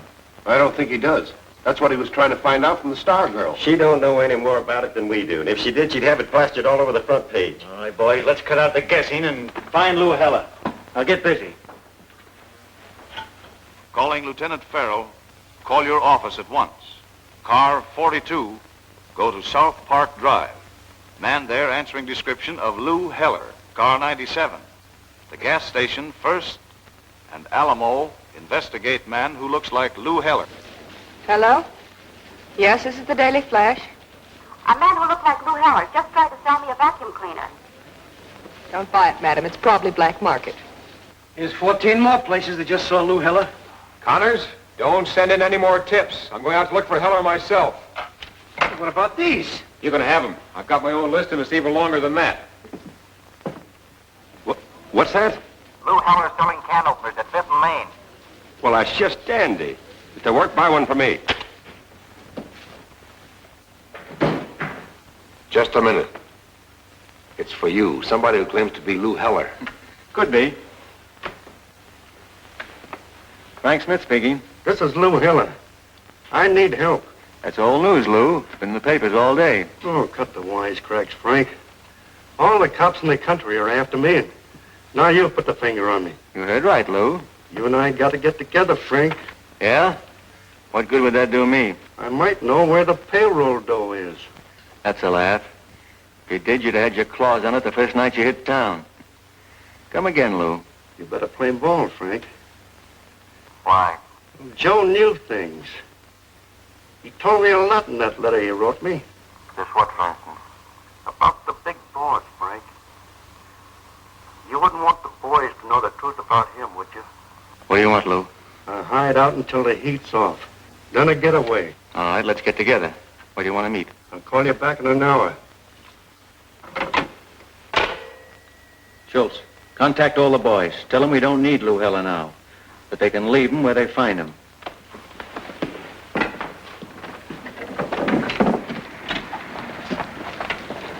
Brenda! They found a milkman in front of your apartment with a skull fracture. He's not expected to live. Well, that's how Lou Heller got away. Yeah, now he might have a murder rap to think about. Come on, get in. Oh, no. Timothy Aloysius is going to pick me up in a police car. He wants me to go hunting with him. Okay, you cover it. I'm going to talk to the neighbors at Joe's old hangout. Might get an angle. Okay, maybe we'll meet you there later.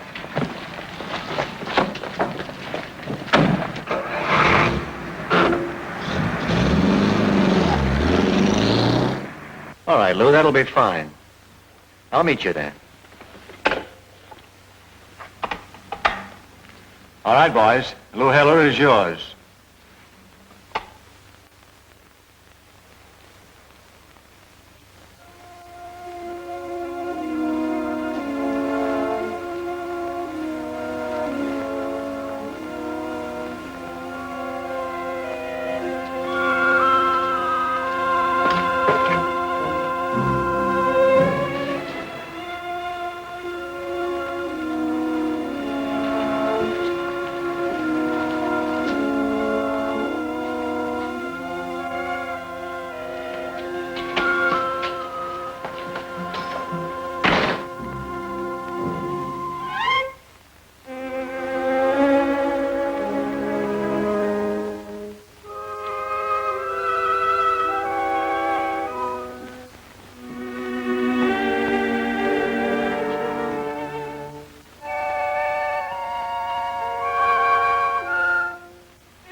That was your car outside, Miss Starr. You newspaper people sure get around, don't you? Now, if you don't mind, I'll just tie this over your eyes. You see, we can't afford to be recognized.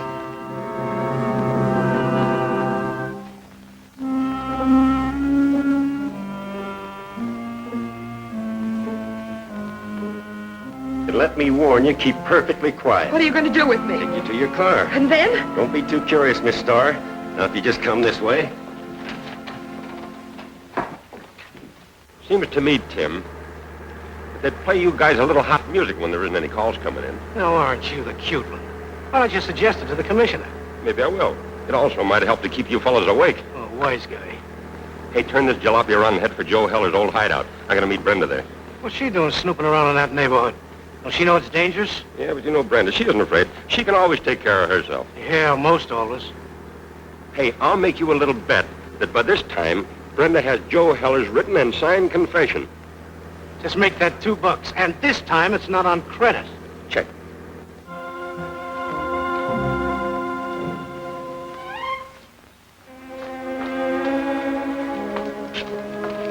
Put her in the front seat.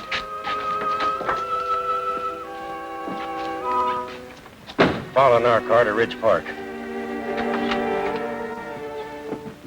Is this the same ride you took Vera Harvey on? You should know, Miss Starr. Slide down low on the seat.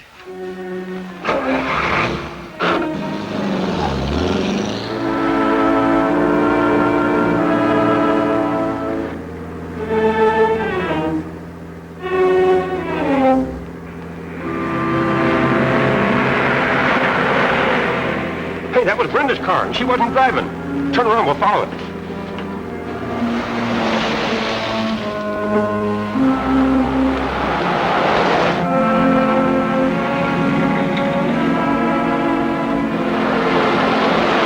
That guy was in a hurry, wasn't he? Yeah, too much of a hurry to suit me.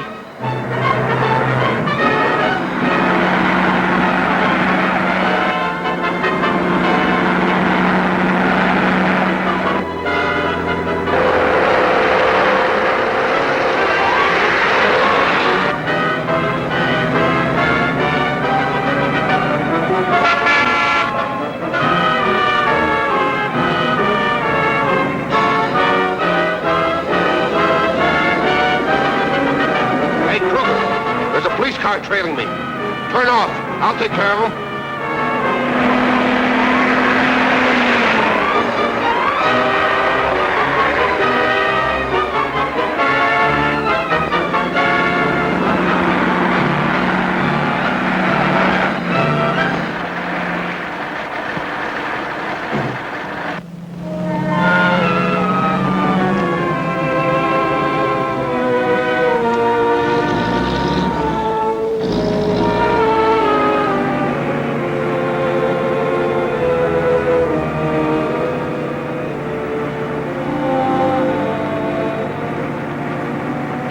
On the wheel and keep on driving, Mr. Kruger. Will Lou Heller shoot Brenda or Kruger? Possibly both of them. Did Tim and Chuck see the other car? And are they setting a trap for the killers?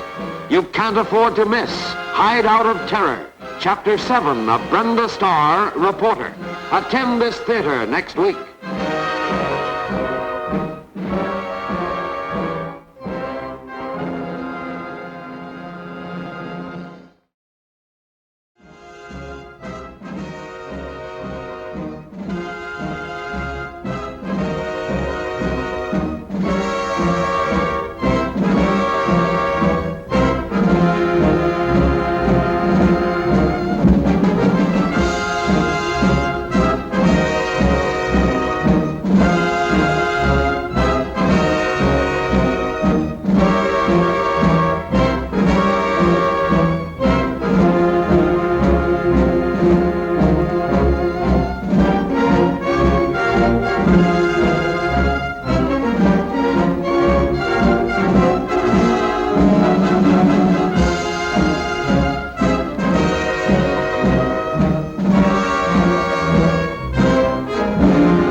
Hoping to track down Lou Heller, Brenda goes to the room used by his murdered brother, Joe. But Frank Smith sends 2 of his gunmen there for the same purpose. Hiding nearby, Lou Heller sees the men close in on Brenda. While Chuck and the police search another part of the city, Brenda is trapped by men who have standing orders to destroy her. Is this the same ride you took Vera Harvey on? You should know, Miss Starr. Slide down low on the seat.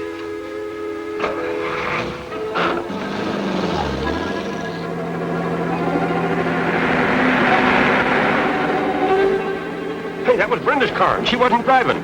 Turn around, we'll follow it.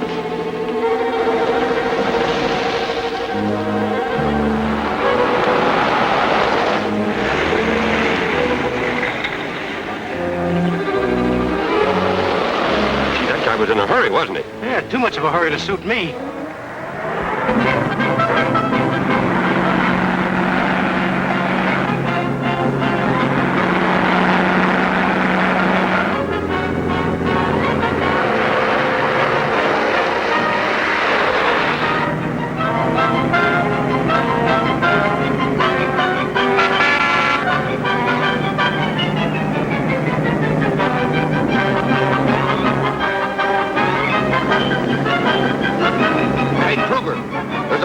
Trailing me.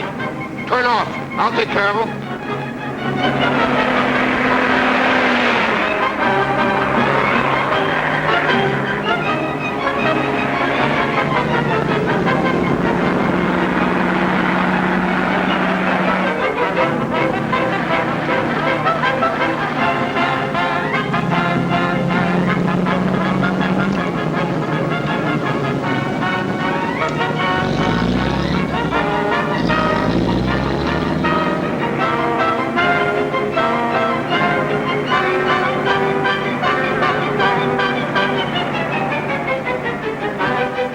Keep your hands on the wheel and keep on driving, Mr. Kruger.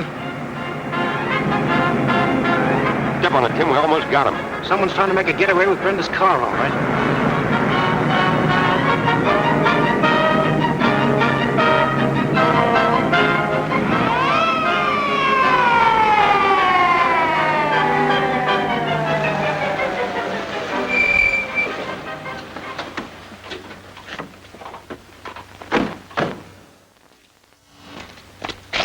Wrong again, wise guy. Well, you've been following the wrong car. I know we passed it.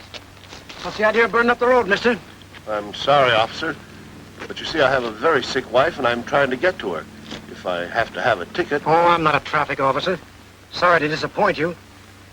But if I was, believe me... Come on, Tim. Turn around and head back. We ain't got time to argue with any speeder. All right, forget it this time, but take it easy, see? Thanks, officer. Look, Tim, I know I saw Brenda's car going by, but she wasn't driving. Now, will you get going? All right, I'm hurrying. Your girlfriend Brenda's probably home in bed by now. If this is a stick-up, you can have what you want. I just want your gun.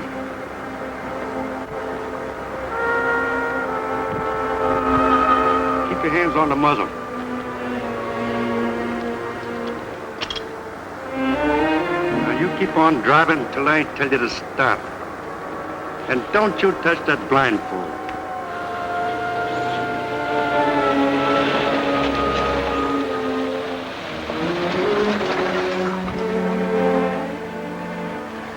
Now we've lost all sight of Brenda's car. I tell you, you were seeing things. And I tell you it was, Tim. It was Brenda's car that passed us. Now send a broadcast and have him pick up the car on site. Also notify Lieutenant Farrell.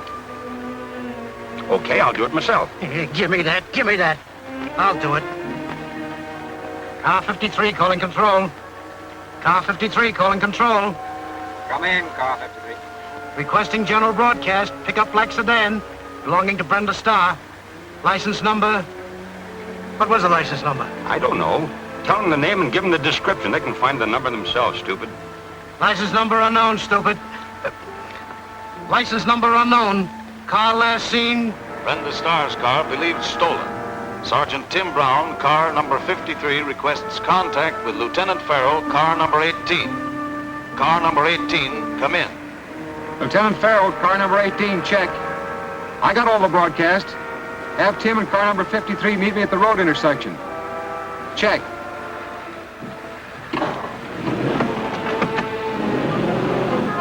Check car number 53. Proceed to Crossroads. Lieutenant Farrell on way there now. Kruger and Muller have bungled again. That Starr girl is mixed up in our plans. Where are we headed for, Heller? You'll find out. Turn left at the next crossroad.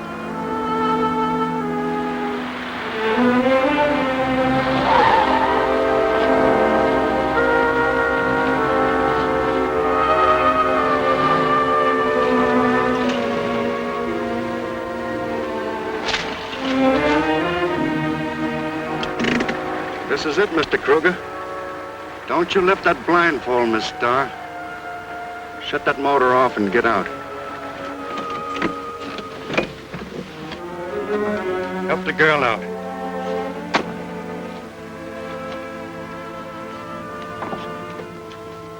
All right, into that cabin.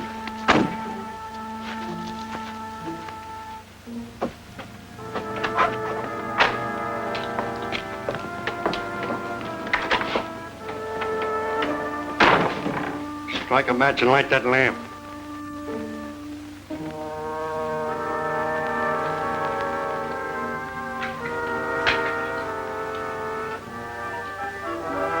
Now put the girl in that closet.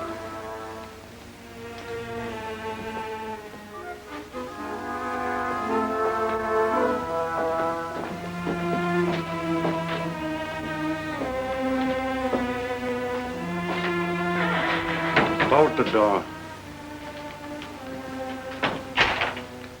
Now, Mr. Kruger, you get in that closet.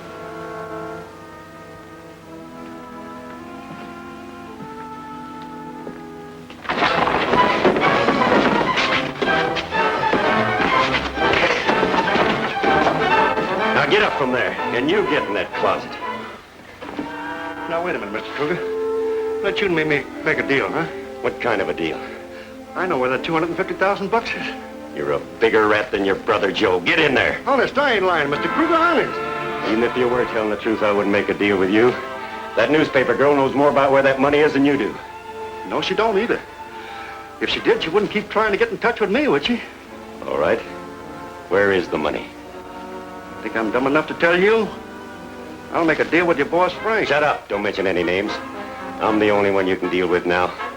He put the finger on me, didn't he? I just want to make sure I'm going to live long enough to enjoy some of that dough before I talk. Okay. I'll ask him if he wants to make a deal with you. Good, I'll go along with you. Oh, no, you don't. I got a nickel and I can dial a telephone. Now get in there. Honest, Mr. Kruger, I ain't lying. Take me with you, will you? Get in there.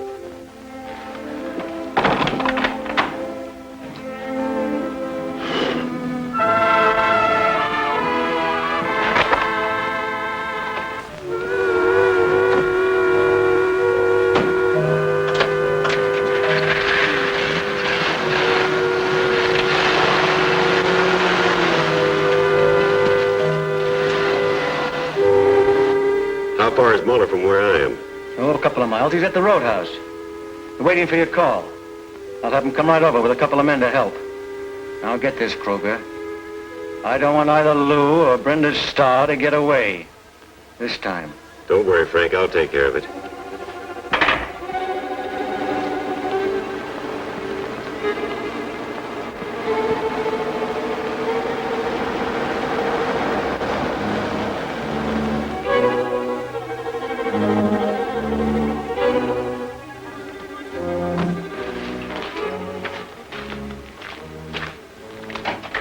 This is Brenda Starr's car, all right. I'll report it in that we have found it.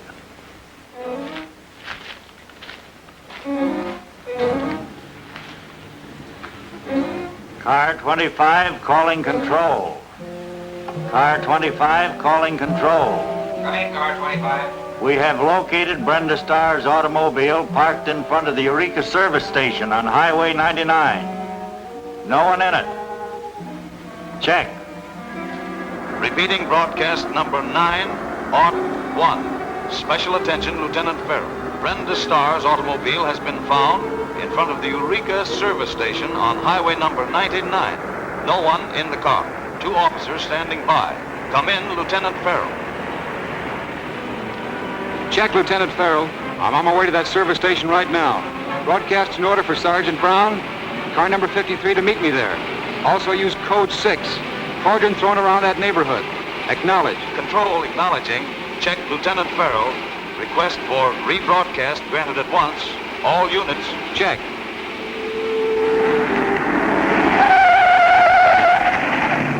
Car 53, Sergeant Brown speaking. Tim Brown, meet car number 18 at Eureka Service Station on highway number 99. Brenda Starr's automobile abandoned there. Acknowledge. Okay, I'm in check. I'm on my way. Oh, forget about him and pour a little gas into this thing, will you? Brenda's in the worst spot of her life. I hate to see anything happen to Brenda, but she ought to know better than to try to catch Lou Heller, or whoever it is, by herself. Oh, Brenda's not afraid. Fine fix you guys would be in if we didn't help you out once in a while. That's not what Lieutenant Farrell says. Hey, speaking of Lieutenant Farrell, that reminds me of something. What? How about a little bet that he beat you to the gas station? Oh, say about $2. That's a deal.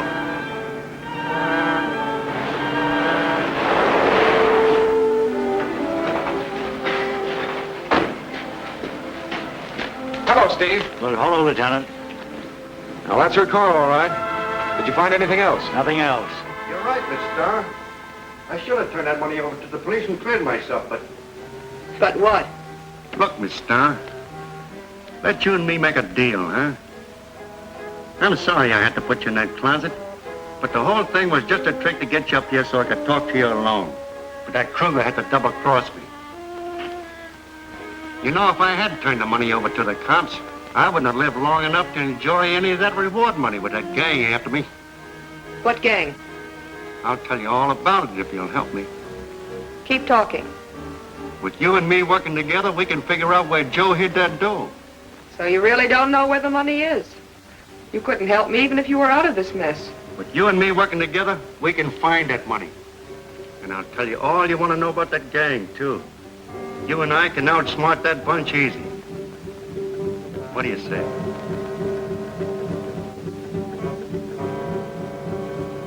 Answer me, Miss Starr. Miss Starr. Miss Starr. What's the matter with you? Oh, come on and answer me. I'm trying to make a deal with you.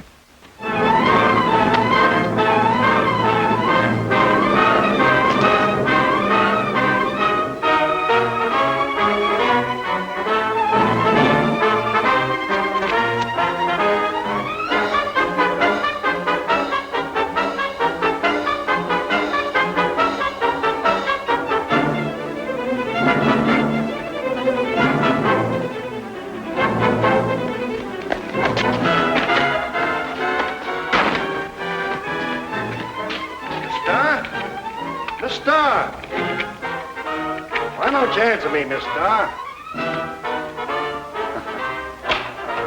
What are you yelling about? Well, the girl. I was talking to her, and all of a sudden she don't answer no more. So you're talking to her, huh? What about? Oh, nothing. Just talking. Just talking, huh? Well, you dirty double-crosser. You'd make a deal with anyone that'll listen to you. I'll see if there's a trick to this.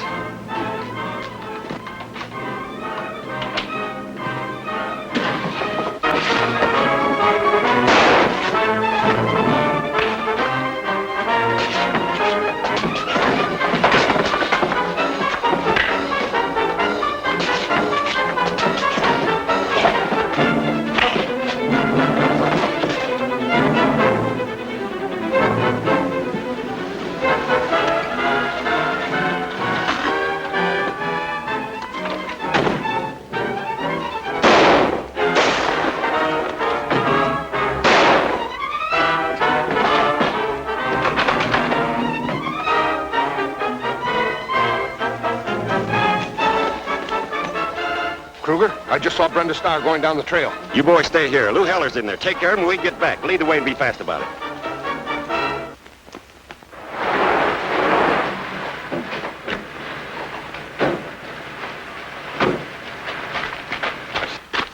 See, what did I tell you? There's Brenda's car. Unfortunately, she isn't in it. Where did you see her last? Well, I was... As usual, Lieutenant, she was sticking her nose into police affairs.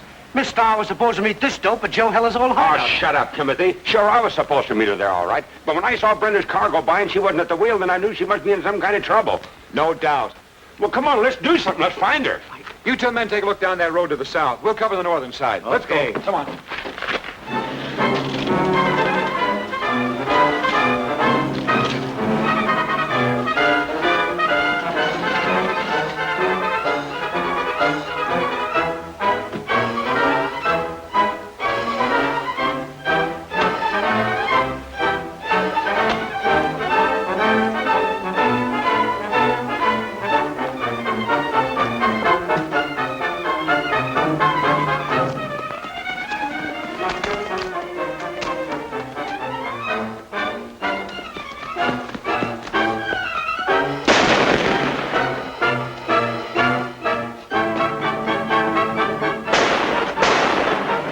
Shots are coming from that direction. Come on.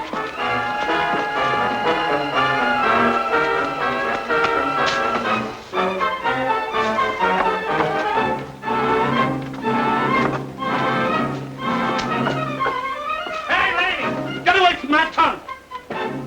That tunnel's full of explosives ready to go! Hi, lady!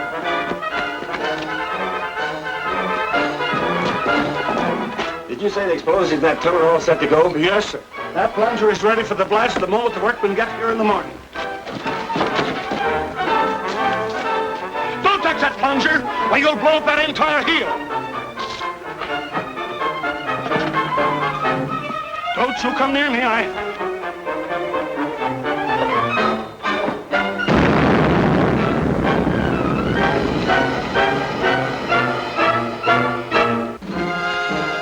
Can Brenda escape the horrible death of being buried alive in the tunnel? What has delayed Larry? Where has Lou Heller disappeared? For the thrilling explanation, see Killer at Large. The next mysterious experience of Brenda Starr, reporter, showing in this theater next week.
Brenda escapes from the cabin where she and Lou Heller had been imprisoned. Closely pursued by Kruger and his men, she hides in a cave where, unknown to her, a blast has been set. While Larry, the police, and Chuck try frantically to locate her, the payroll bandits discover her hiding place and...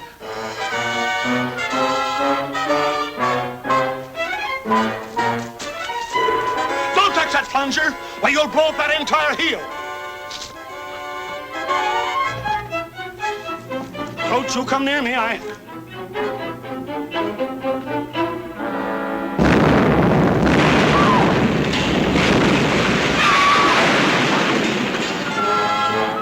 Let's get out of here, quick.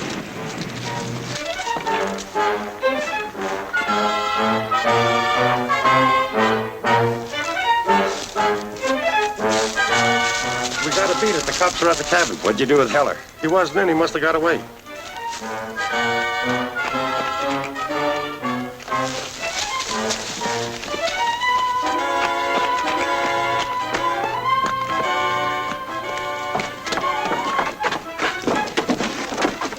I'm a police officer. What happened here? Two men blow up the mine. I tried to stop them, but I couldn't. And there's a woman trapped inside. What? Brenda. You can't go that way, young fella. It's blocked. But there's another smaller tunnel around the side of the hill there. Wait a minute, Chuck. I'll find Brenda. You two stay here and take care of this man. Take a look around, but be cautious. Give me a hand, Chuck.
Dad? I think she'll be all right in a minute.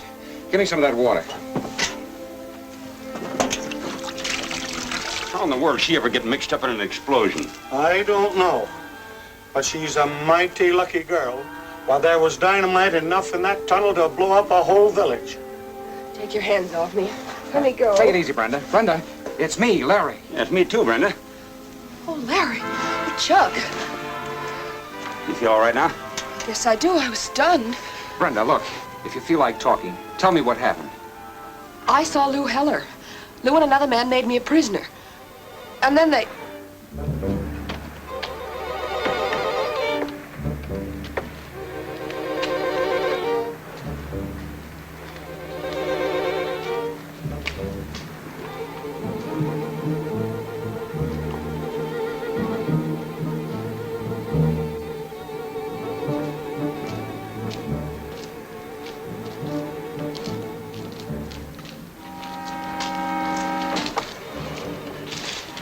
Charlie.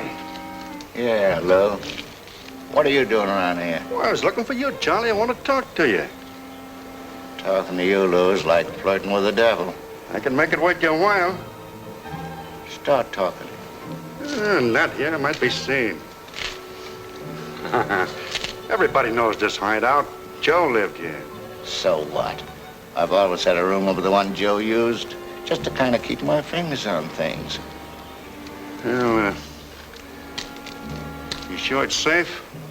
You ain't gonna trick me. You said you'd make it worth my while to talk to you, didn't you? Yeah? Well, I'd be crazy to do anything, at least until after I found out what you've got to offer. Yeah, that's right. Besides, Lou, you've got everything to gain, nothing to lose. And after I got the blindfold off, I could only see Lou Heller. The other man kept his back to me all the time. We know what Lou Heller looks like. When we pick him up, he'll tell us who he was working with. Yeah, if Lou stays alive that long. Yes, you forget, Larry. Lou wasn't exactly among friends. Lieutenant! Lieutenant Farrell! The explosion must have got one of them. Look what I found. Couldn't find any body, though. Maybe the explosion blew him to pieces. Well, this is something to go on. There's bound to be an identification mark here somewhere. You won't have to bother, Larry. I can tell you who that hat and coat belongs to. Lou Heller. Are you sure, Brenda? I'm positive, Chuck, and there goes our chances of talking to Lou. Maybe not. Oh, it's as plain as day. Either Lou got killed in the blast trying to trail me, or the gang killed him and planted his clothes in the mine to look as though he were done for accidentally. I still say maybe not. How do we know Lou Heller didn't do that himself? You got something there, Lieutenant? Oh, quit being a yes man. This time you're wrong, Mastermind. I told you Lou was a prisoner of those men. Let's get back to the car. Oh, you'll be hearing from me again. Keep yourself in readiness to testify. Yes, sir. Come on. Larry, I don't agree with you at all.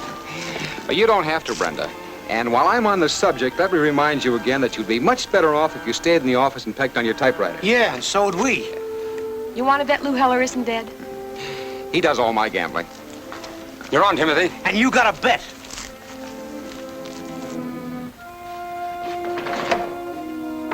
All right, Lou. Let's have it.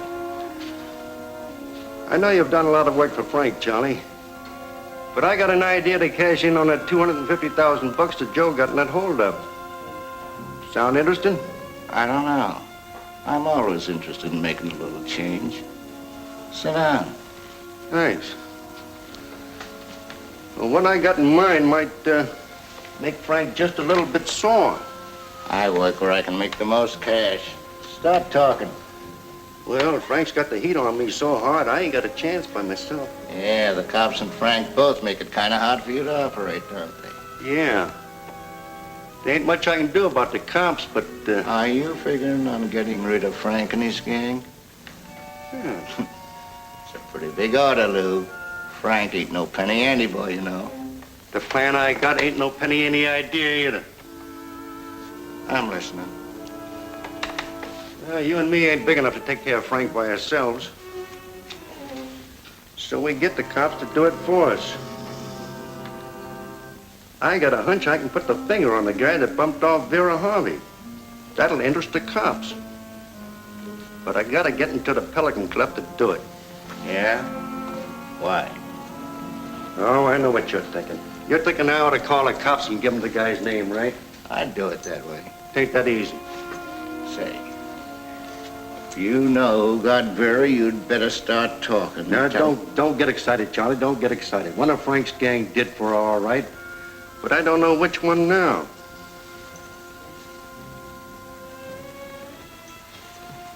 Listen to me, Charlie. One of Frank's gang took care of Vera, all right. And if I can get into the Pelican Club, I can prove which one did it. That washes out Frank. Leaving just you and me to get the information from Brenda Starr about the hiding place for that money.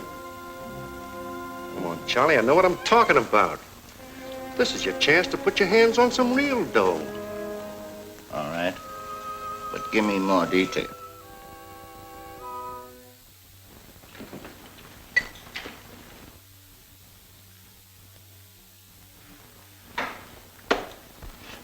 Well? We lost Heller.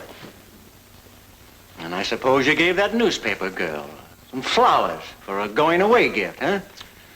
Well, we did the best we could do. Never mind. Save your excuses for the big boss. I'll call you when it's time. Mr. Mayor, I'm listening. Yes, I'll take care of it. Well, I said, sir, I'm sorry.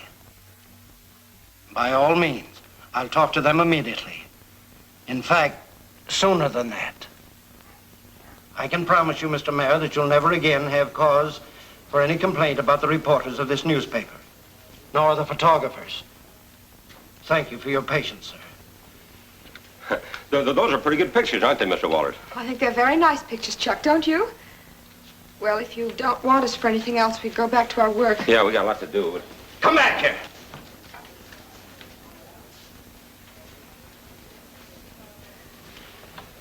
Miss Starr, I don't want to be trite. And I wouldn't want you to think that I'm always harping on the same thing, Mr. Allen.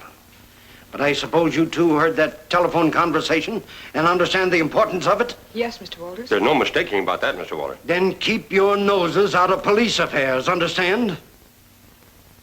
Brenda, write your story at once. It isn't bad. And these pictures are pretty good, too. Right away, Chief. They are pretty good pictures, aren't they, boss? Oh, I got those rubber keys you wanted, Miss Brenda, and I put them on for you, too. Thanks, Pesky. That's one thing he couldn't get mixed. I'll knock this story out right away. You get those pictures down to layout. Sure enough, give him the word.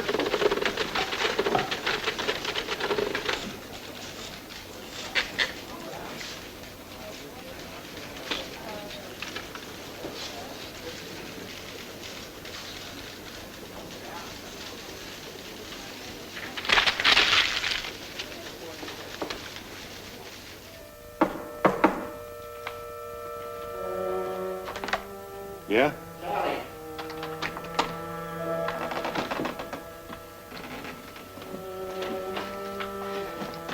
Well, everything's all set. What's this? That's the junk you gotta wear. What? Sure. It's a perfect setup for what you want, Lou. Nobody will ever recognize you in this. Oh, come on, try it on. Zelda'll be up any minute now. Tell you all her gags. Hey, how about this Zelda? Can she be trusted? I told you before, yes. She's got to do what I say. I helped her out of several tight spots over that phony setup she's running. Okay. Don't forget to telephone those invitations for me. Ah, there's plenty of time for that before tonight. Here's a hat and the shoes. Yes? Yes, thanks. I'll be there. I didn't recognize that stool pigeon's voice. What was it? We've been cordially invited to the Pelican Club tonight as guests of the management. Are you kidding? No. Besides some good food and entertainment, I was told we'd learn something interesting. Yes, I'll be there. Who is this? Hello? Hello? Hello?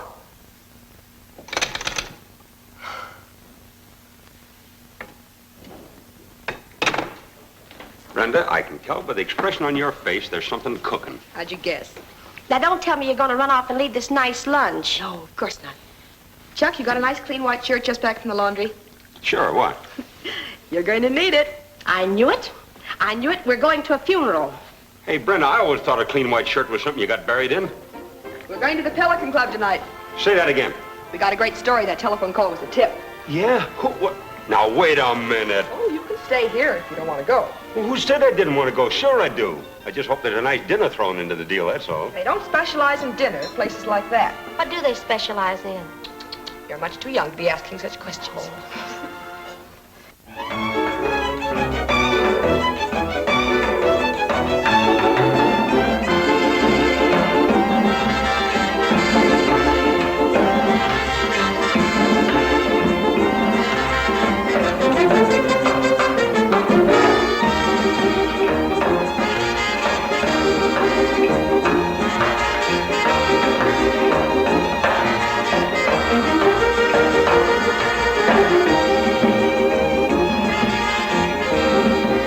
Chuck, it's impolite to point, my boy, but if you look over there.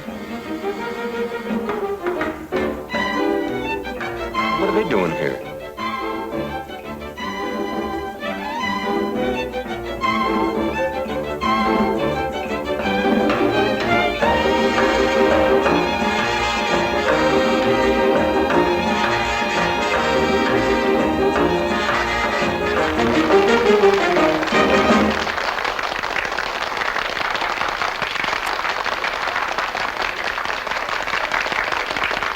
And now, ladies and gentlemen, I would like to present to you that amazing act, Madame Zelda and her assistant, Abdul.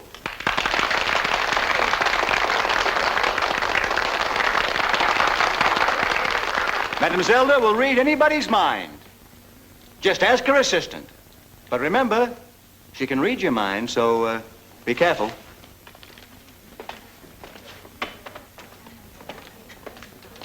Hey, Zelda, I'm nervous about this.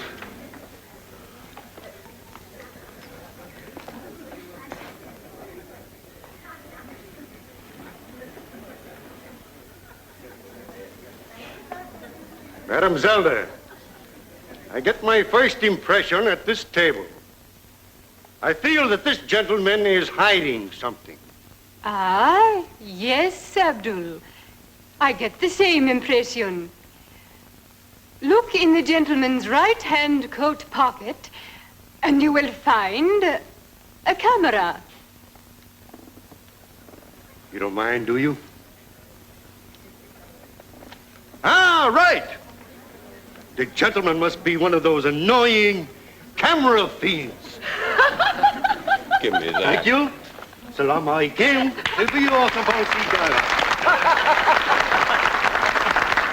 Annoying camera fiend. That Zelda knows her stuff.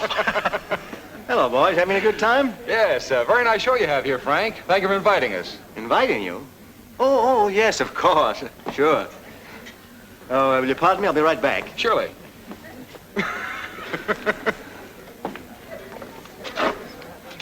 Keep your eyes and ears open, Kruger. That cop just thanked me for inviting him here. Inviting him? Tell me, Madam Zelda, what is this gentleman thinking about? Concentrate, madame. That dish. What is the gentleman thinking about? That gentleman is thinking he hopes his wife doesn't see him. Thank you.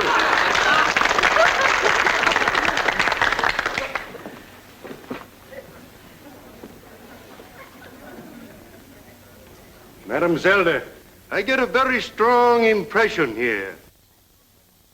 It is not a good one. You are right, Abdul.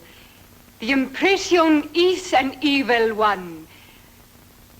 I feel fear everywhere. Tell me, madame, what do you feel? Someone near you is thinking of murder. Murder? Can you tell me, madame, if this man is thinking of a murder that has been committed? Concentrate, madame. Is he thinking of a past murder or... He is thinking of a past murder. Can you tell us anything more about this man? Can you tell us his thoughts? If there is a police officer in the house, I would like to have him make himself known. I'm Lieutenant Farrell of the police department. Now, everybody keep your seats and stay right where you are. Go ahead, Madam Zelda. Look in the pocket of the man standing beside you. Oh, Abdul, you will find the gun that fired the bullet that killed Vera Harvey.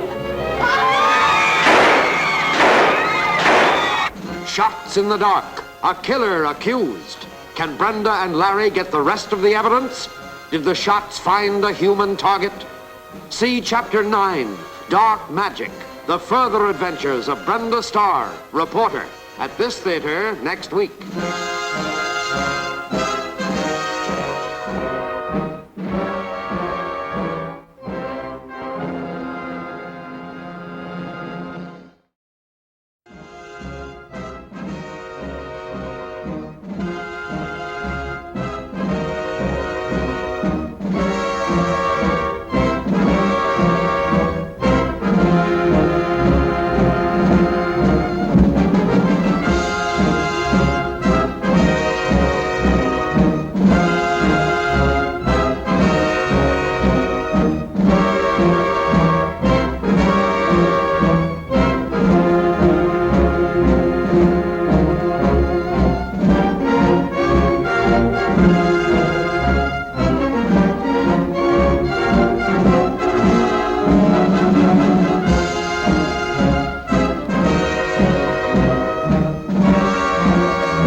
Aided by Zelda, a fake mind reader, Lou Heller plans revenge on Kruger, who killed his brother, Joe. Tipping off Brenda and the police to be present, Lou and Zelda stage their act in Frank Smith's nightclub. Also present is Kruger, who is wanted as well for the murder of Vera Harvey. Now, as Zelda goes into her assumed trance... Murder? Can you tell me, madame, if this man is thinking of a murder that has been committed? He is thinking of a past murder. Can you tell us anything more about this man? Can you tell us his thoughts? If there is a police officer in the house, I would like to have him make himself known. I'm Lieutenant Farrell of the police department. Now, everybody keep your seats and stay right where you are. Go ahead, Madam Zelda. Look in the pocket of the man standing beside you. Oh, Abdul, you will find the gun that fired the bullet that killed Vera Harvey.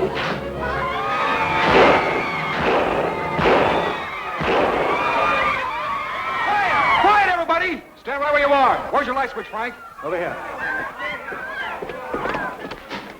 It disappeared. Where'd that door lead to? Only to my office. Let's have a look. Check out here, Tim. Right. All right. Just sit down and relax. Everything is going to be all right. Oh, Lieutenant Farrell, this is my assistant, Schultz. Glad to know you, Lieutenant. How are you, Schultz? Is that door the only entrance or exit to this office? That's right.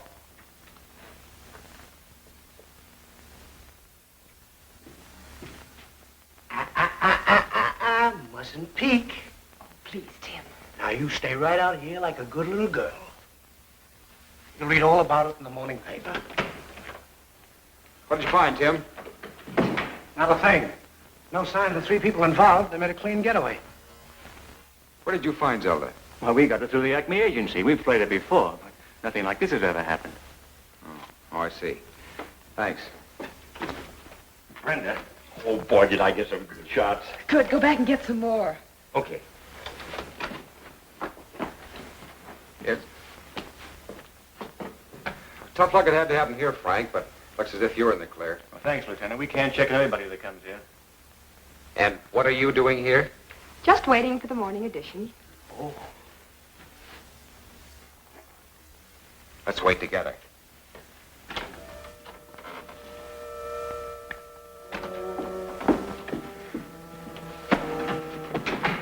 I was promised a reward for turning up a killer. Instead of that, I'm in a spot between the cops and a murderer. Oh, take it easy, Zelda. Things broke wrong for us. I'll say they did. You two are in the clear. But I was using my right name. Now I can't even go back to the place where I used to tell fortunes and pick up eating money. Oh, don't worry, kid. We'll take care of you. Well, you'd better. The cops would be plenty interested in what I got to say. You wouldn't get to first base with the cops with your record, Zelda, and you know it. I have something very important to tell you. Can it wait? Well, if you feel that way about it, it certainly can. You can read it in the flash. Well, look, Brenda, you have a story to do, and I have an investigation to make. Let's do our own jobs.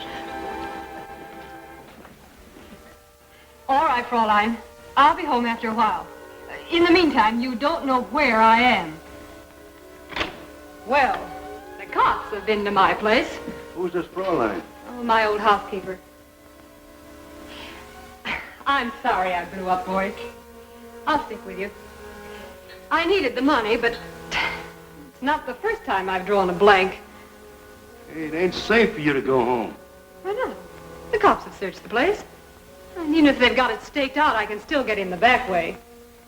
Charlie will tell you about that. Yeah. That's the way the spirits go in to entertain the sucker.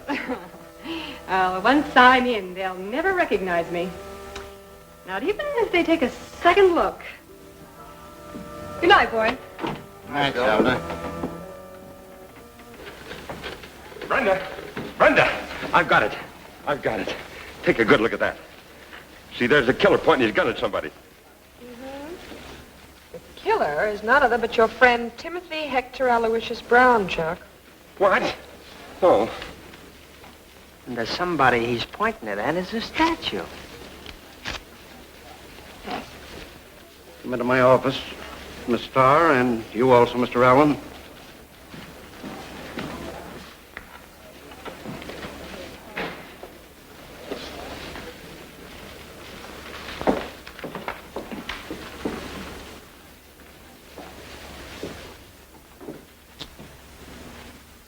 Miss Starr, I had another call from the police commissioner regarding your activities.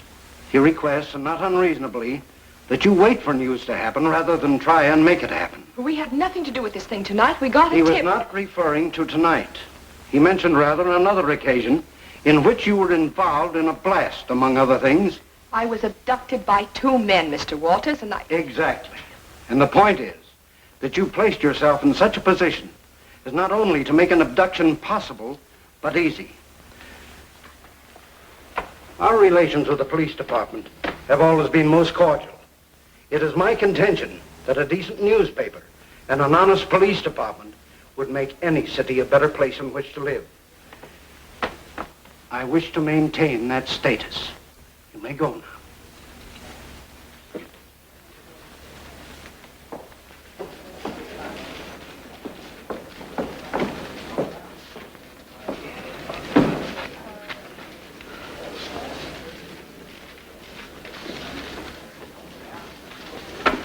Daisy, get me the police department. Get away, Pesky. Lieutenant Farrell. Our lieutenant is engaged in a very important investigation. I know. I want to talk to him about it. He's not in. Tim, I don't believe that. Chuck, I can't go on with the story until I check with Larry Farrell. I'll be right back. Oh, Brenda, you might tell Timothy Aloysius that I got a swell shot of him shooting at a statue. Maybe he'll go a little easy on what I owe him. I'm sure Mr. Walters would love that.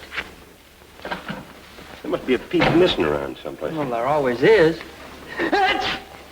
Oh, Pesky, What's the difference, Chuck? Didn't you notice? Mr. Walters hadn't even signed that bonus slip. Oh.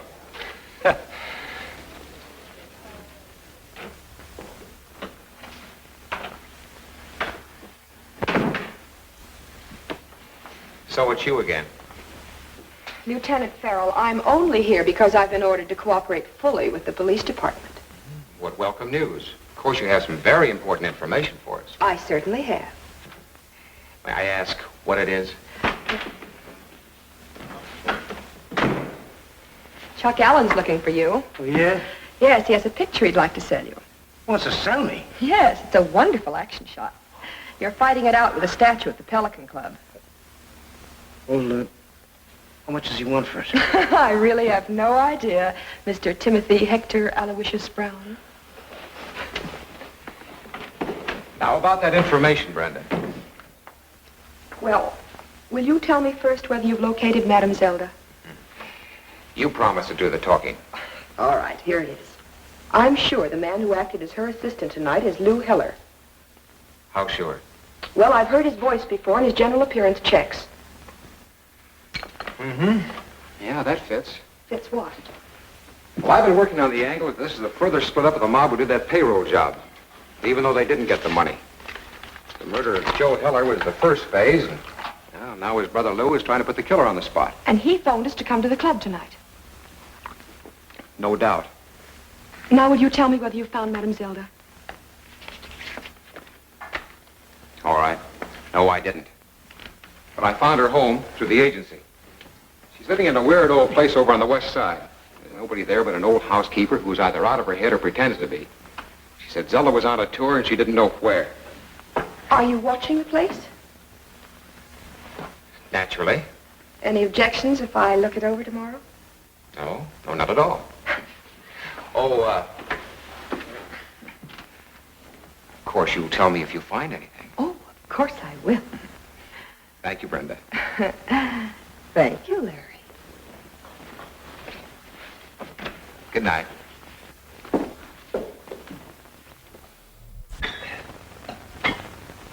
I never knew how terrible the food was in this joint until I had to eat it all the time. Take it easy, Kruger. We all know what a tough time you're having. You don't know the half of it.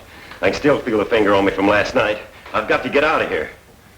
Better see what the big boss has to say about that. He's due to talk to us right now. Okay, boss, we're all here. Right. Then get this. We're in a spot. Kruger especially. Because Lou Heller is still alive, contrary to orders. Now we have another to worry about. This Madame Zelda. It's a cinch Lou is working with her. How they put the finger on Kruger, I don't know. That's something for you to find out, Frank. Has somebody talked too much? Or has somebody crossed us up? Get Lou Heller. It's either him or Kruger. They both can't be alive this time next week. Get busy. What's he mean I won't be alive this time next week? What's he trying to do, get rid of me? Certainly not. He means you've got to get Lou Heller before he gets you. Well, how can I get him cooped up in here? I might as well be in the pen. That's where you will be, Kruger. If you lose your head. Now, I'm going to get busy and use every connection we have, starting with Charlie.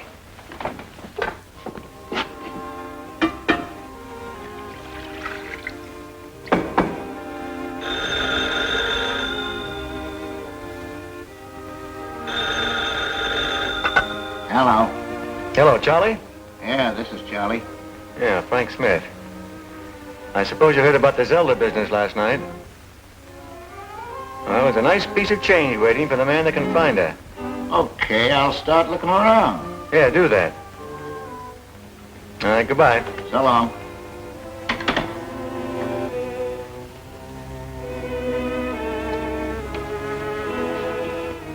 Who was that? Oh, no, chum of mine. He's got himself into a jam. Wants to know just how hot he is. Thinks I've got connections. Well, haven't you? Maybe.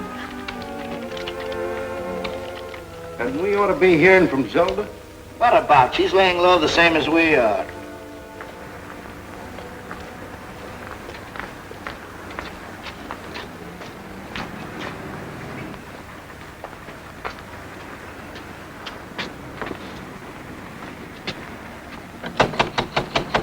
Someone's at the door. Oh, let him wait. I'll answer it when I'm ready. I don't like this, Zelda. I see trouble. Much trouble. Oh, skip it. You're not giving a reading. This is the real thing. That's why I'm sure there'll be trouble. You just keep out of sight. Everybody knows that you're here. Now they'll think I'm you. Don't you think I'm smart? Too smart.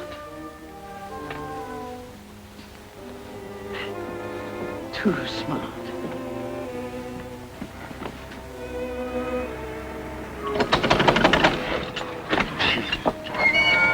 Hello. What do you want? Oh, we're from the Daily Flash. We'd like to get a story from Zelda about what happened. Zelda ain't here. The police know it. Everybody knows it. Yes, but perhaps you might be able to get in touch with her. You see, we feel that she's been innocently involved in something. Yeah, that's right. I don't know what's happened, but it's not her fault. She's a good girl. Oh, of course she is. I'm sure of that. May we come in? Yeah. But I don't promise it'll do any good. Thank you.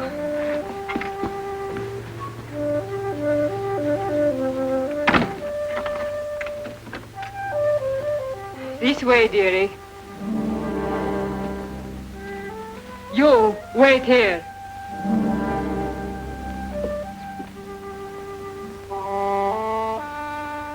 What makes you think Zelda is innocent? Well, in the first place, it would be very easy for an assistant to have used her, which might have happened last night. Oh? What did happen? Well, Zelda was doing her act with... Gee, this is a big tent.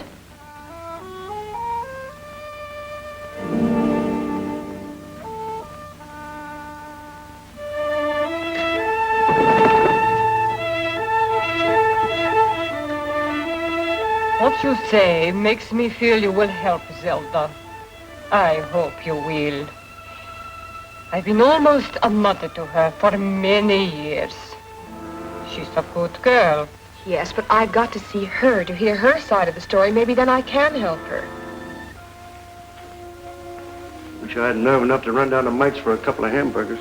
I'll get them for you. I don't want them that bad. What's the matter? Do you think I'll bring back the first cop I found? No, don't think that, Charlie. You can't take a chance of being seen either. It was that, and you know it. Now listen to me. I'm in this thing as deep as you are, Lou. And we'll see it through that way.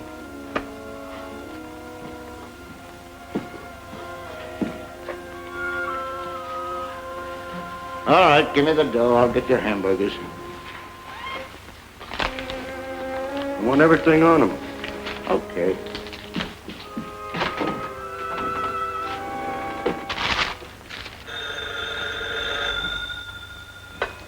Yeah? Yes, Charlie. Ah, great work. Yes, I'll send Schultz right down with the money. Charlie's just found Zelda's hideout. Schultz. Yeah. Meet him in the alley and give him this for his information. How will I know it's right? He wouldn't pass it on if it wasn't.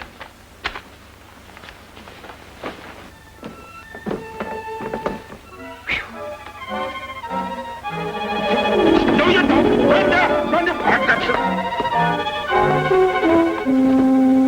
I got a body. Oh, be yourself. That's Oscar. Oscar? Yes, one of Zelda's assistants. Are all Zelda's assistants dummies? No, but her customers are. Come.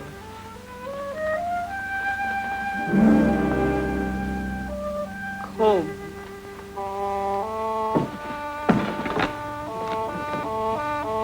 Perhaps I can get in touch with Zelda now. Fine, how? Oh, well, right here. Oh, I thought you said you could only communicate with departed spirits. Ha, nonsense. Doesn't common sense tell you 'tis easier to contact alive, alert minds?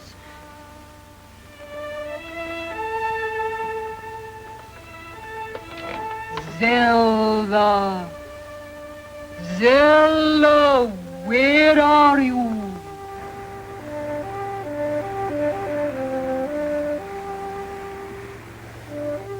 I see her. She is far away. But she will not listen to me. Zelda, speak to me. You must.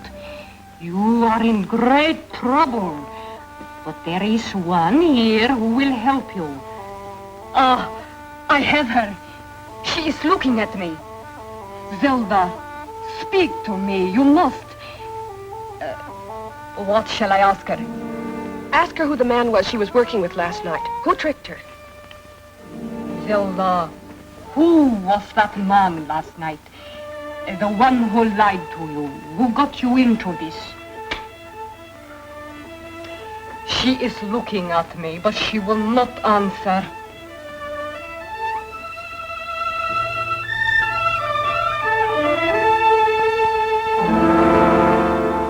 You ain't Zelda. Where is she? She's not here. We don't believe it. You keep your eye on her. I'll find Zelda.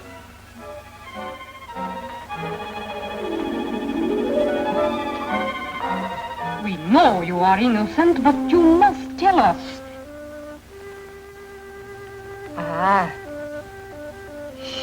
telling me. I can hardly hear her. There was a man, she says. A man the police are looking for.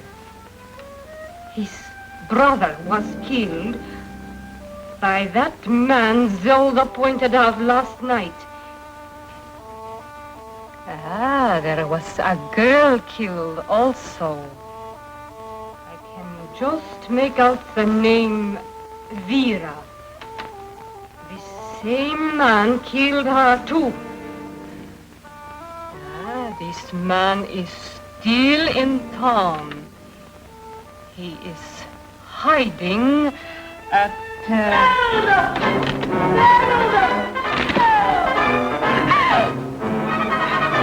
Thanks for finding Zelda for us, Miss Starr. Will Muller's gun silence Zelda's lips forever and keep Brenda from getting enough evidence to bring these criminals to justice? Next week in this theater, you will see the startling plot further unfolded in A Double-Cross Backfires, Chapter 10 of Brenda Starr, Reporter.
Disguised as her old housekeeper, Zelda is hiding in her own home. Seeking her, Brenda and Chuck arrive with an offer of help. But Frank Smith has sent his gunman there, for Zelda knows too much about him to be permitted to live. Still unrecognized, Zelda gives Brenda a reading, and as the killers close in on them...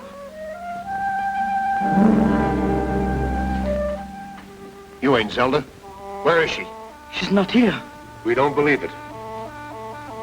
You keep your eye on her. I'll find Zelda.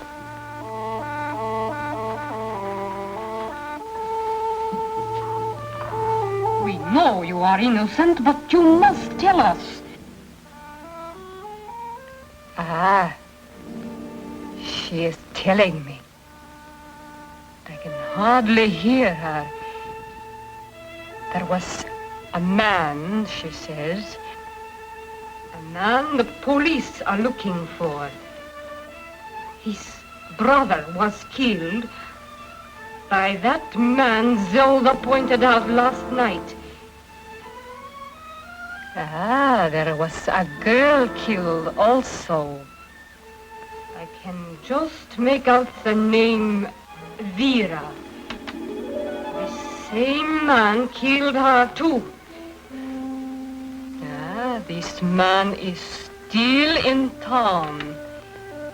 He is hiding at...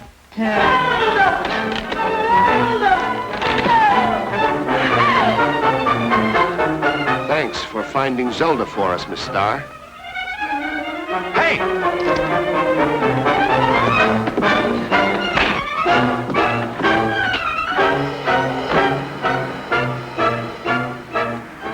Anything happened at the Zelda place yet?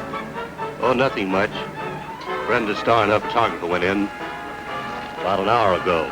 An hour? Then she's got into something. Stand by. Come on, Tim.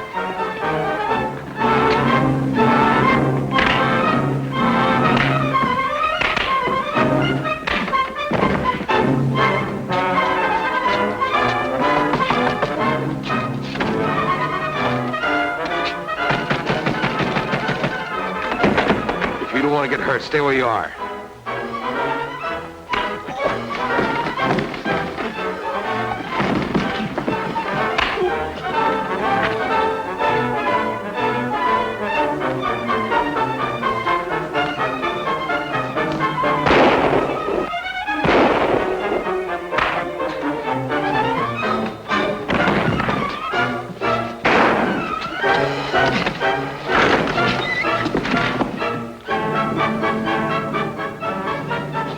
tackling, my friend. If it hadn't tripped me, I'd made a touchdown. Tripped you? Well, you tripped me.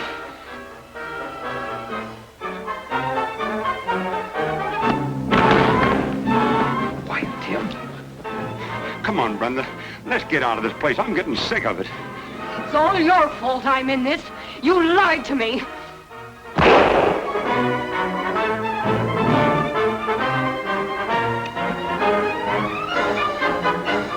Can't leave Zelda in there. She's sore and she'll talk plenty. The cops are already in there. We can't do anything now. Yes, we can. You give me your gun and stand by in the car. Attempted murder on top of all the other charges against you. You didn't need to call the cops. I'd have played ball. But I didn't call them. Tell me, were you working with Lou Heller? Yes, and it was a straight deal until he crossed me up. It might go a little easier with you if you want to do a little talking. I'll talk all right. I'm not going to be the goat. Who was that man you put the finger on at the Pelican Club? The man who killed Joe Heller and Vera Harvey. I was promised a reward if I'd turn him in. Who is he? A gunman called...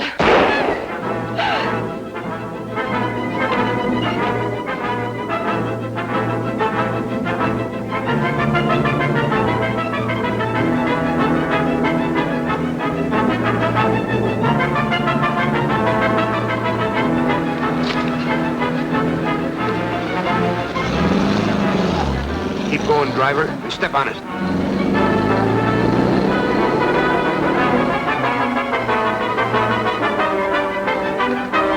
Follow that taxi, quick. Right.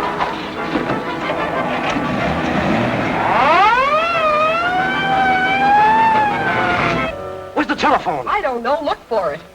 Get some pictures, Chuck. Of her? Of course not, idiot.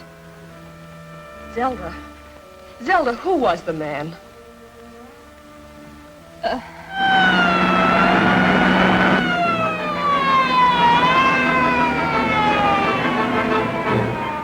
Find Lou Heller. He'll tell you where. Where is Lou? Wouldn't you like to know? Yes, I would, Zelda, very much. Please tell me. He's at Charlie's. Where is Charlie's?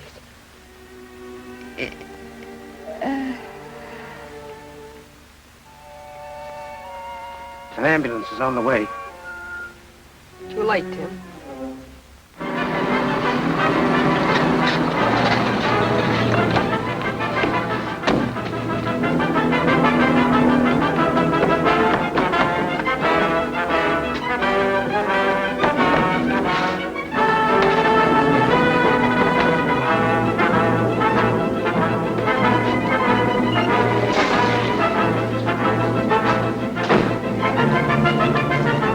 Which way did your passenger go? Down along the side of that warehouse. Then he pulled a gun on him. Yeah, I know. Thanks, buddy. Put in a call for more cars. Yes, sir.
police. How many cars did they do? Well, what happened? Muller took care of Zelda, but the cops killed him. Are you sure you were on trail here? Not a chance. All right, give me the dope. There's no one else around here but an old woman who can't talk. Or won't. Well, that must be the real housekeeper. Zelda impersonated her. Did you catch him, Lieutenant? Yeah, and so did one of his pals. What do you mean? I'll tell you later. Did you get anything out of Zelda before she... Well, I didn't, but Brenda did. Oh? Well, she did talk about Lou Helen. She said he was at a place called Charlie's. Charlie's? Yes, it stirs my memory. For the life of me, I can't place it. I'll let you know as soon as I do. Brenda? Yeah. I hope so. Oh, but I really will. Can I use it for a story? Yeah, and play up the underground vengeance angle. This bunch keeps splitting up. They'll save us a lot of trouble. Thanks.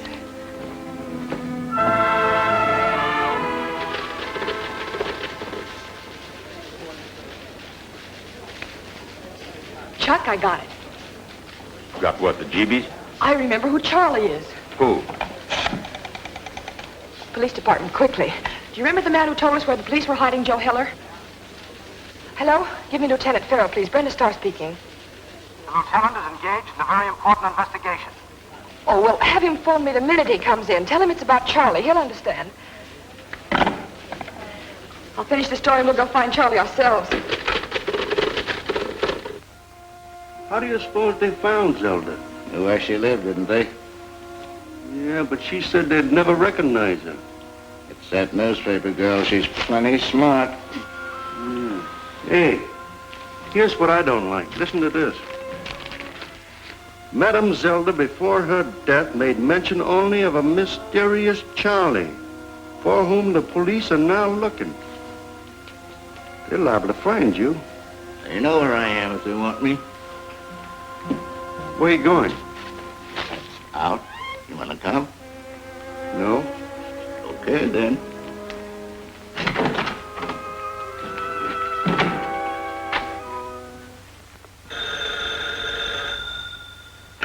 Hello? Oh, yes, Charlie. I've got a line on somebody you're interested in. Okay, come on over at the club and I'll see you in the office. I'll do that.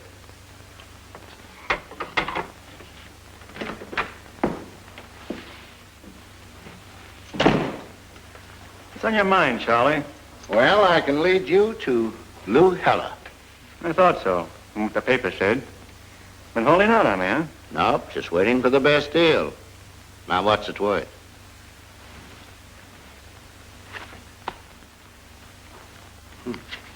Half down? Yeah, but I want it understood I get it back if the deal falls through. That's agreeable with me. I'll send a couple of the boys over to meet you in an hour. I'll be waiting.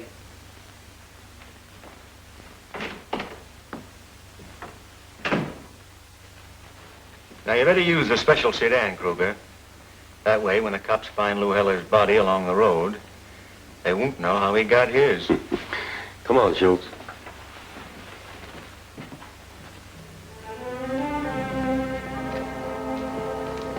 Charlie always has a habit of seeing the other fellow first. Don't blame me, do you? Where's Heller? My place. Where's that, up the alley behind a rubbish can? That's my office. I'll show you where I live.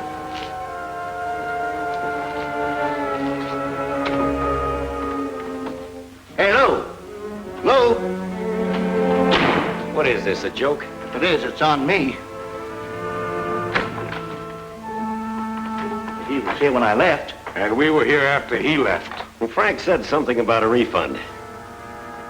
Yeah. You hate money, don't you? No. Do you? Well, let's look around. You can't go that far.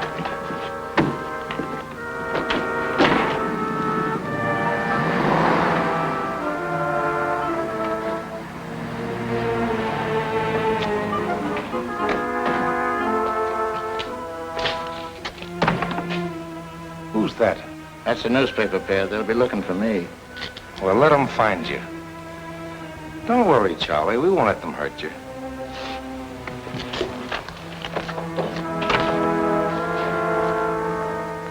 It's the alley where we saw Charlie. There he is. Charlie, we were looking for you. You found him. Now what? Brenda, he's the man from the club. Keep quiet, sister, and you won't get hurt. Come on.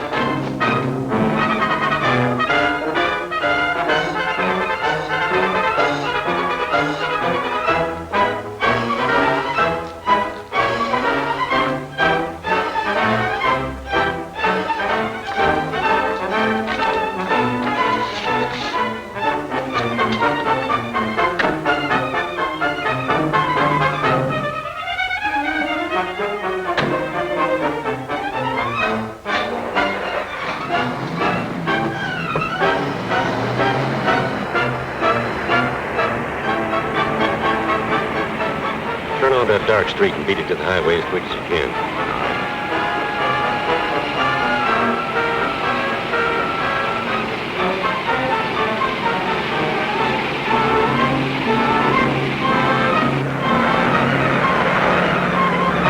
I am sorry, Lieutenant. That is all the message Miss Starr left for you. Thanks, Courtney. Let me know the minute any more reports come in.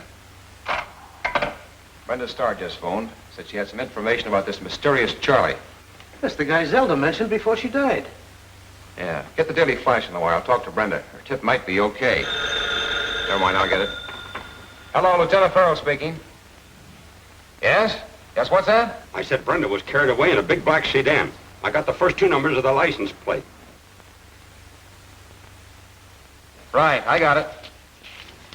Put on an alarm for that car. Chuck said he only got the first 2 numbers of the license, but it was a black sedan. Hello, Chuck. Now listen to me. Stay right where you are, and I'll be there in a jiffy. Do you need an ambulance? What do I need an ambulance for? I'm all right. Just hurry up and get down here, that's all.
Strange trap has Kruger set for Brenda?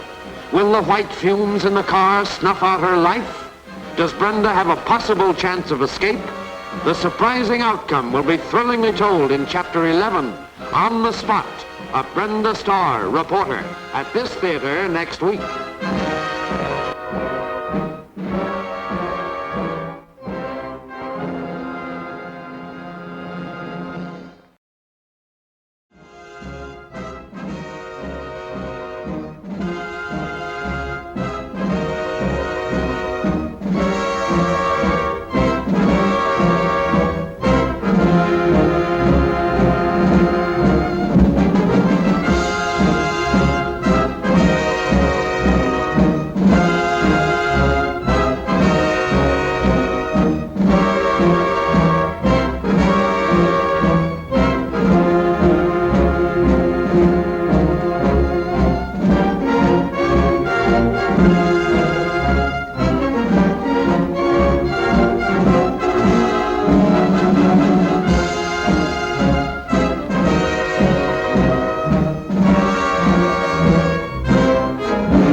Brenda and Chuck try to locate Lou Heller through Charlie, an underworld character.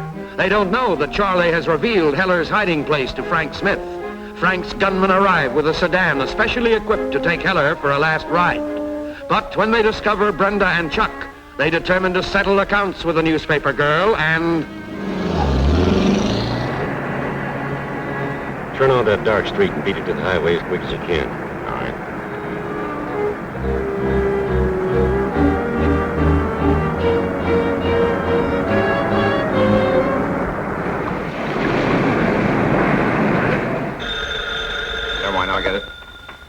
Hello, Lieutenant Farrell speaking.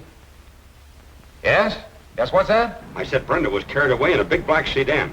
I got the first 2 numbers of the license plate. Right, I got it. Put on an alarm for that car. Chuck said he only got the first 2 numbers of the license, but it was a black sedan. Hello, Chuck. Now listen to me. Stay right where you are, and I'll be there in a jiffy. Do you need an ambulance? What do I need an ambulance for? I'm all right. Just hurry up and get down here, that's all.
Stand by that radio, Tim.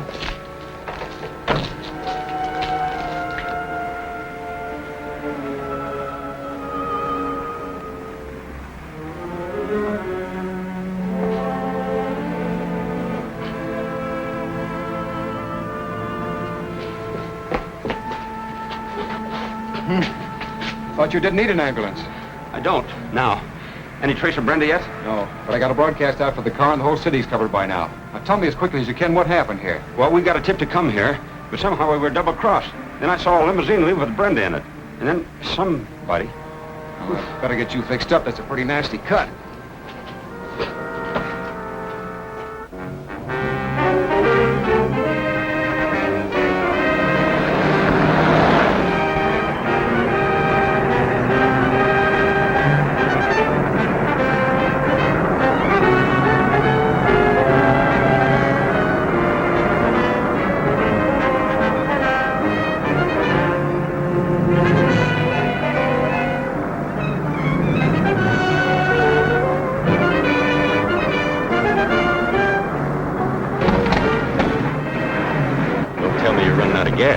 Can't be.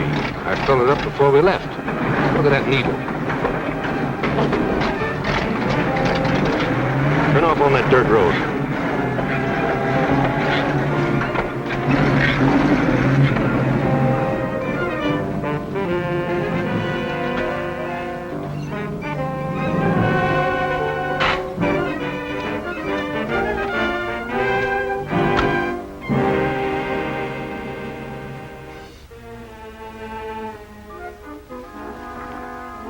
What do you think's the trouble? Everything seems to be all right here. Maybe we got some dirt in the gas line. Well, quit talking about it and see if you can fix it.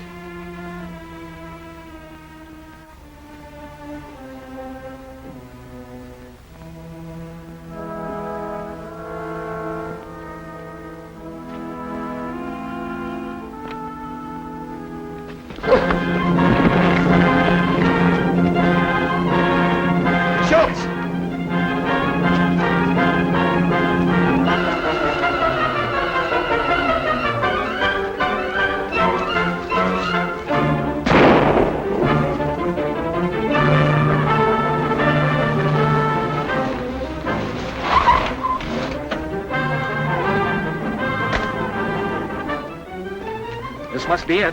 The first two numbers of the license plates, check. I'll report. This is car 308, calling control. This is car 308, calling control. Come in, 308. We found the black limousine abandoned in Union Park on the Lower Shore Road. The car was apparently stalled and with... You. Anything over the radio yet? Nope. Hey, did you find any trace of Charlie? Oh, that stool pigeon seems to have had only one address, this alley. I haven't got a line on him yet. Calling car number 18. Calling car number 18. Car 18, checking. Special broadcast to Lieutenant Farrell. Black limousine believed to be car Brenda Starr last seen in. Has been located in Union Park on Lower Shore Road. Car abandoned. Officers standing by. Come in, car number 18. Check, Lieutenant Farrell. I'm on my way there. Have officers stand by till I arrive. Check. Did you get that, Tim? Union Park, Lower Shore Road. You drive Brenda's car. Okay. Come on, Chuck.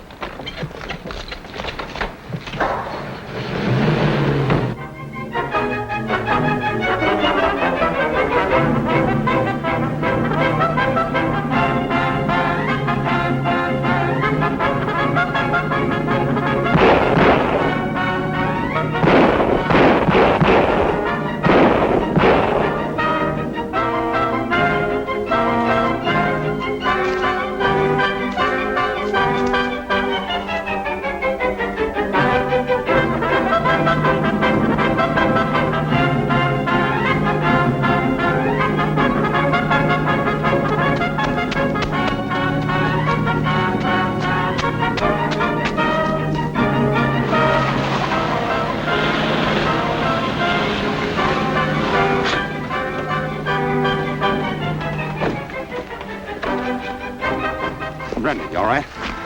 What happened this time, Brenda? Why, I'm all right, yeah. I guess the gas fumes from that exhaust pipe got me after all. Oh, there are two policemen over there looking for the men that were driving that car. Gas fumes? Say, No questions this time. Tim, take a look around. Right. Did you boys see anything of the men that were driving that car? Yes, sir, but they made a getaway. didn't you get a look at them? No, they were too far away. Chuck, you take Brenda home. I'll stop by later and get the details. Oh, I'm all right. I don't want to miss out on this yarn. Oh, sure, Yeah. you're in swell shape. Come on, I'll take you home and you can do all your telephoning from there. Come on. Larry, I will go home if you'll promise to phone me the minute something breaks. That's a deal. But promise to stay there. Go on now. Tim, put in a call for a tow car. You boys be careful how you handle that limousine. I want some fingerprints. I hope. No fingerprints on the black limousine we could do anything with, Lieutenant Farrell. Car seems to have been assembled from several different makes. License plates were stolen. Any further orders?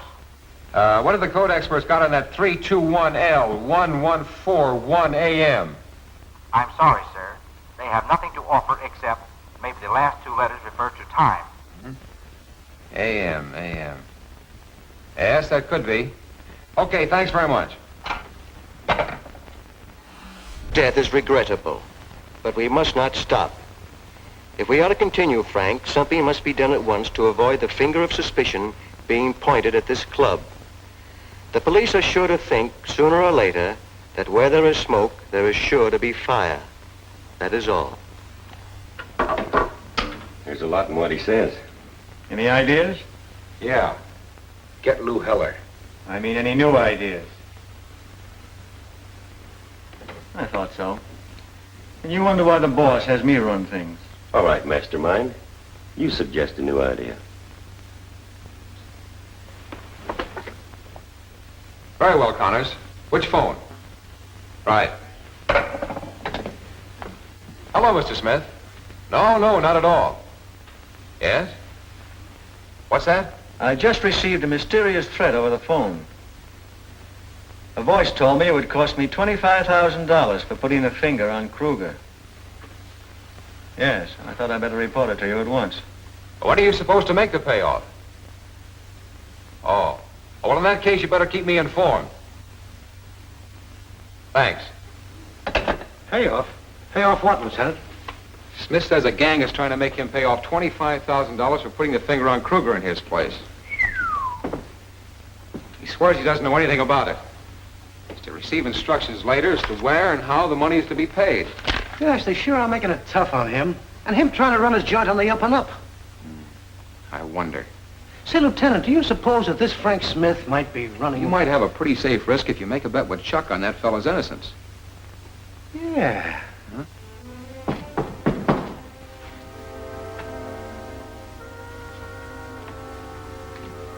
Yeah, who is it? Open up. Oh, it's you. Well, what do you want? Lou Heller. I had hopes that was him. I could use the cash he represents now. I know an easier way to make some cash. Yeah? How? Frank wants a little job pulled at the club. And? You know, he trusts you, Charlie. He does. Frank wants the cops to think that the heat's been turned on the joint. You know, you used to be pretty good at opening up things. All right, get to the point. What does he want done? The side door of the joint will be left open tonight after it closes. There'll be enough money in the safe to make it worth your while. Is this on the level? Well, sure. I'm warning you, Schultz. I've got a way of protecting myself if this is a double cross. Oh, it's nothing like that, Charlie. You can take my word for it. That's not enough, Schultz. I'll just protect myself, that's all. By the way, Frank wants you to bring Lou Heller with you. Oh, I'll do that. He's hiding right under that bed.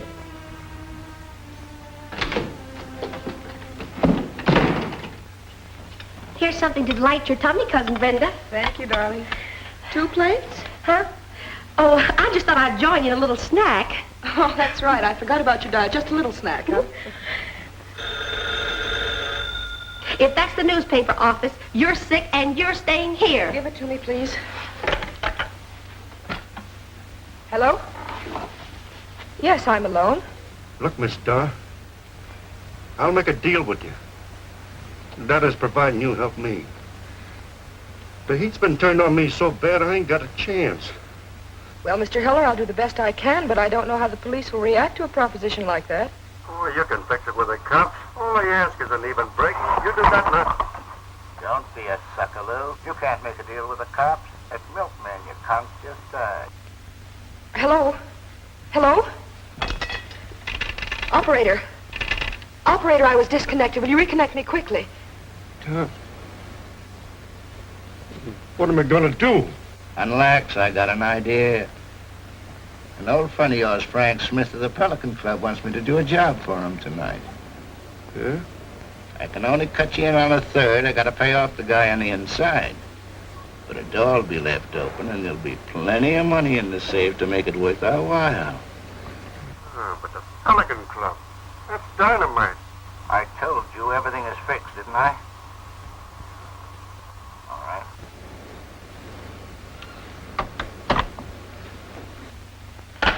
Bertha, get my office on the wire while I change my clothes. Now, you're not going out. Oh, Bertha, please don't argue with me.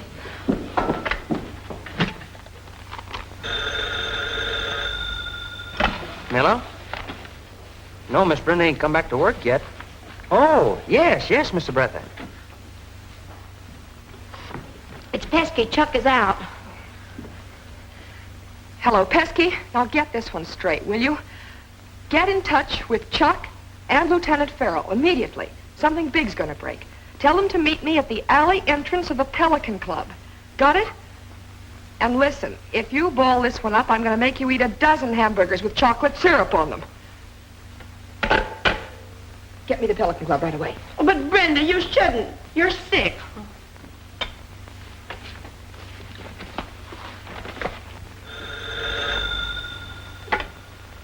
Pelican Club. Well, who's this? Brenda Starr, reporter. I'm sorry, Miss Starr. Mr. Smith's not in right now. Anything I can do for you? Want to leave a message? Yes. Will you tell Mr. Smith that I just received a tip that his establishment is going to be robbed tonight? Yes. I don't know much more than that, but there will be 2 men. Yes. Well, thank you, Miss Starr. Mr. Smith will be glad to hear this. Brenda just said we're going to be robbed tonight. What? Didn't say how she knew, but there'll be 2 men. 2 men? Want me to get a hold of Charlie before he goes any further? No, let Charlie come as we expected him. 2 men, huh? I'm curious to find out who the rat will bring with him. You know, I can figure Charlie telling her that. Nothing new has been added, Schultz, to the double-double cross. However, because Charlie changed his plans, we'll change ours. Yeah. We'll be ready for him. Hello? Hello? Well, is this Harry's? Is Chuck Allen there? Well, look under some of the tables. This is his office. This is his editor speaking, and it's very important. Would you call him to the phone? Hello, Chuck? Yeah, this is Pesky. Well, Brenda called, and she wants you to meet her over at, well, now, wait a minute, I'll think of it. Over at, oh, I got it. She wants you to meet her over at her place as quick as you can. Something big's gonna happen. Yeah, that's right. Okay.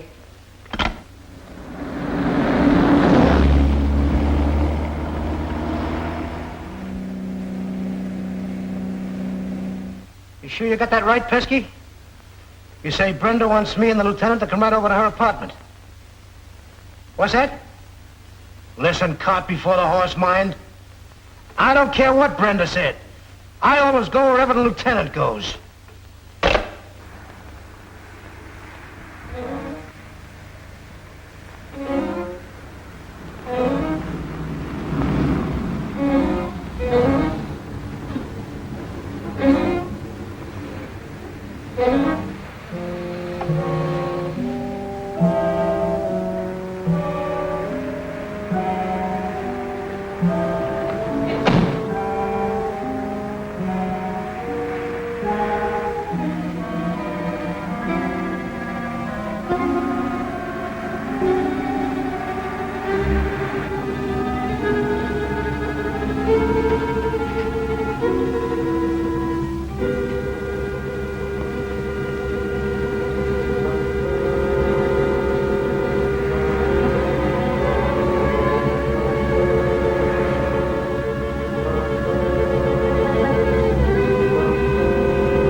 Brenda been lured into sure death? Were the crashing shots aimed in her direction? Can Tim figure out Pesky's message? Don't miss Murder at Night, Chapter 12 of Brenda Starr, reporter, at this theater next week.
Informed that Frank Smith's club is to be robbed, Brenda speeds there to cover the story.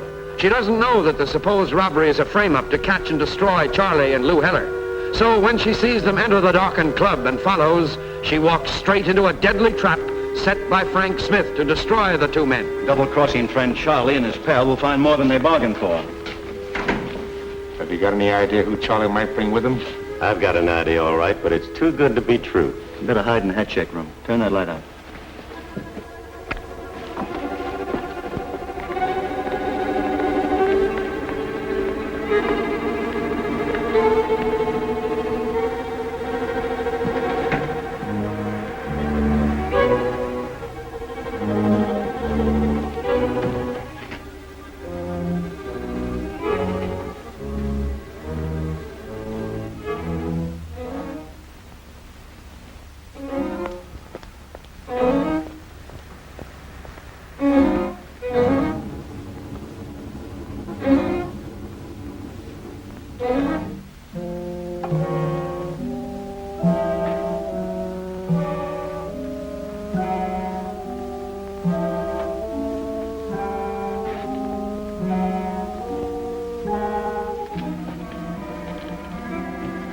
Lou Heller.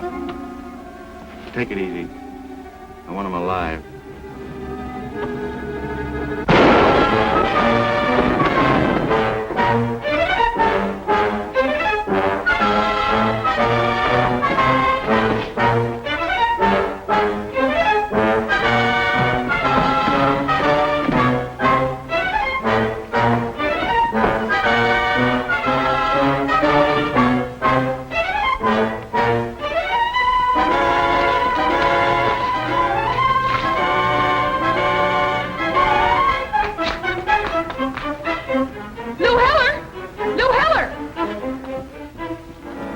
Not in the building, Frank. Must have made a clean getaway. Let's get outside. We'll find him. No, that's too dangerous.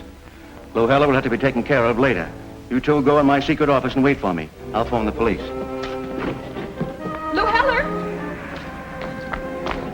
Just a minute, please. I want to talk to you. Miss Starr. I want to finish that conversation with you. We were cut off, remember? This is my car. Get in. I don't want you to be seen. This ain't no trick, is it? Of course it isn't. You wanted to give me your whole story so I could get you a break with the police, didn't you? Yeah, it's too late, Miss Starr. Nobody can get me an easier break now. I got a murder rap hanging over me. That milkman I conked died. Milkman? Yeah, the one I hit to steal his outfit to make a getaway in. Oh, no, he isn't dead. He went back to work yesterday. I wrote a human interest story on him. Get in, Lou, and I'll prove it to you. And, Lou, I'm not hiding you from the police either. As soon as you've given me your whole story, you'll have to come with me to Lieutenant Farrell and surrender, right? Yes. Get in.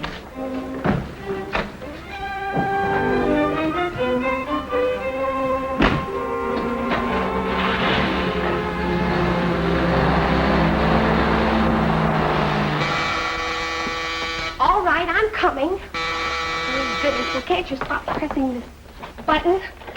Lieutenant Farrell, well, Chuck, well, what are you doing here? We had a telephone message from Brenda's office to come right over. Me too. Oh, goodness, this is terrible. Well, where is Brenda? Didn't she phone us? Yeah, speak up, brother. What's this all about? Well, Brenda got a tip that the Pelican Club was being robbed tonight. And she left messages for you to meet her there. Who'd she get that tip from? A man named Lou Heller. Lou Heller? Quiet, Tim. Go ahead, Brenda. Well, all of a sudden he quit talking, but she could hear him talking to another man, and they were planning to rob the Pelican Club. Did she talk to anyone else? Yes, she called the Pelican Club and told them they were going to be robbed. Oh, please hurry, Lieutenant Farrell. Something dreadful will happen to Brenda. If she called you, tell her to stay put. I'm on my way. Hey, it's funny about these calls getting mixed up this way. I'll bet you 10 to 1 Pesky mixed this all up. Yeah, I never thought of that. Well, it's a little too late for a doctor. Tim, take a good turn around the place. You know what to look for. Yes, sir. There's no doubt they'll be around here somewhere. And tell Chuck I want to see all the pictures he makes before they're published. Yes, sir. Carl, you come with me. Did you know him? No, I can't say that I did. Oh, he's been in my place a number of times, but I don't even know what he did. But he had a very peculiar profession. You say you were in working on your books when you heard the noise? That's right. Schultz and I were in my private office. We came out here and ran into the two prowlers. They fired on us, and we returned the shots. Could you identify the man who got away? No, I don't believe I could. Well, naturally, after the phone call you told me about, you were ready for something like this. Well, we were ready for it, Lieutenant, but not liking it. As you know, I've always tried to run my place on the up and up. Yes, I know all about that, Frank. Thank you, Lieutenant.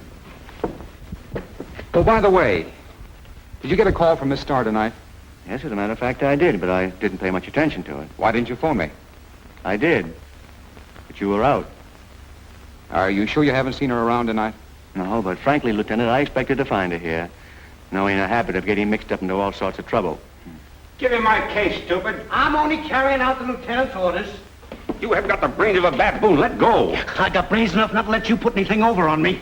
Lieutenant, will you tell this camera hound that you gave me orders for him to show you all pictures before he prints any of them? And, Lieutenant, will you tell this low IQ that I have to develop the negative before you or anybody else can see the pictures? Oh, don't pull that fast one on me. Give him the bag, Tim. But, Lieutenant, ain't you going to look at him? Listen, Timothy, I'll explain again. You can't see it now. Get it? No. You wouldn't. Some weekend when I haven't anything else to do, I'll draw you a diagram of how it works. Then you won't know what I mean. I'd like to see those pictures myself. I might pay a pretty good price for any negative that I thought might ruin my business. Well, no, I'm afraid I couldn't do that, Mr. Smith. You see, my editor has to run all the pictures I make, excepting those that Lieutenant Farrell might throw out.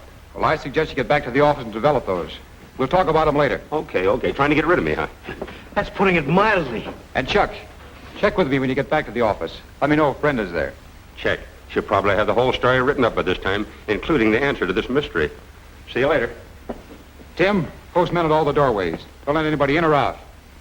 Call the coroner. Right away, Lieutenant. Oh, Lieutenant, it just dawned on me that you got here in less than 2 minutes after I phoned in the report of the killing. Well, the police department has very modern means of communication, Mr. Smith. You know, radio? Yes, but not that modern. You didn't by any chance get a tip-off on the robbery, too, did you? Some one of these days when you visit me in my office, I'll show you a little sign that reads, "We reserve the right to refuse to answer questions."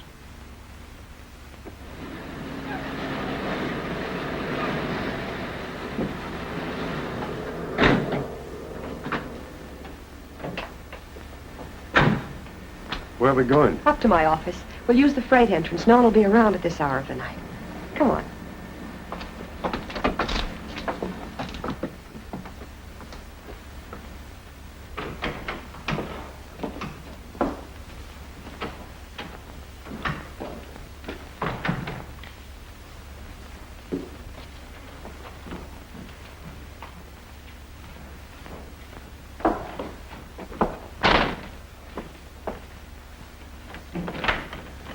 Well, let's get right down to business. Oh, have a cigar on the boss? That guy out there, think he recognized me? Don't worry about him. He writes a column on gardening. He wouldn't know a crook if he saw one. Now, the first thing I want to know is the identity of the gang who's trying to get rid of you. Not so fast, Miss Starr. First I want to know what you gonna do to help me. So that's it. Look, Hella, don't be a fool. I can't do a thing to help you till I know all the facts and all the names. Now that I know there ain't no murder rap hanging over me, I can make a deal with the cops by myself. That is, if they want to find that money. I offered to help you, Hella. If you won't play it square... Hold it. Okay. What do you want to know? Who tried to kill you tonight? I don't know. Honest, I don't. But I know one thing for sure. That Charlie double-crossed me. Oh, that's it. I wondered why he brought you along. He was going to deliver me COD. But he got it instead.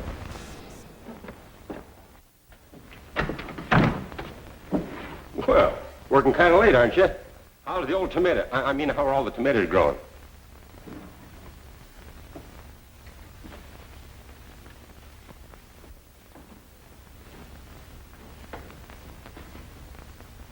Come in, Chuck.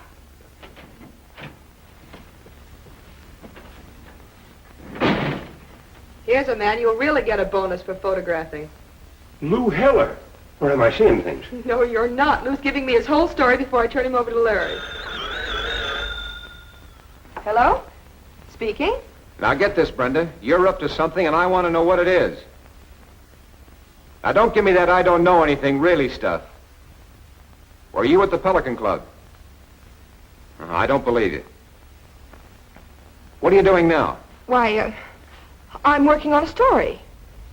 Yes, that's the truth. What? What? Hey, wait a minute. Hello? Hello?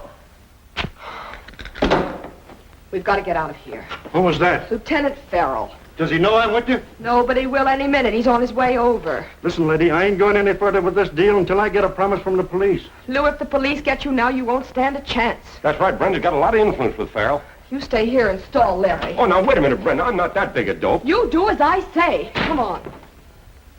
Be reasonable, Brenda. Larry knows you're here. What am I going to tell him after he chokes me? Tell him I had a cup of tea. Tell him anything you like. If Larry catches Lou now, our chances of scooping every other newspaper in town won't be worth a dime. Where are you going now? Home. Call me when everything's okay. Come on, Lou.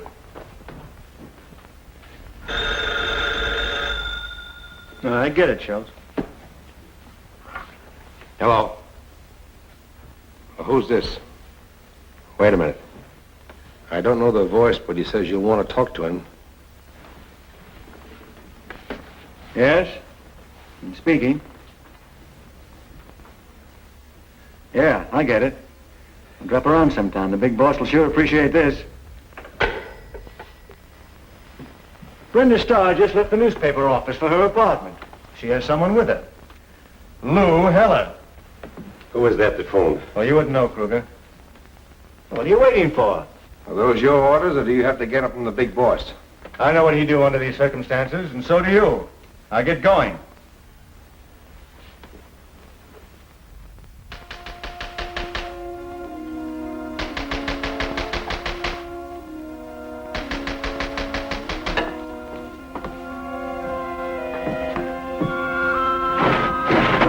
Brenda Starr.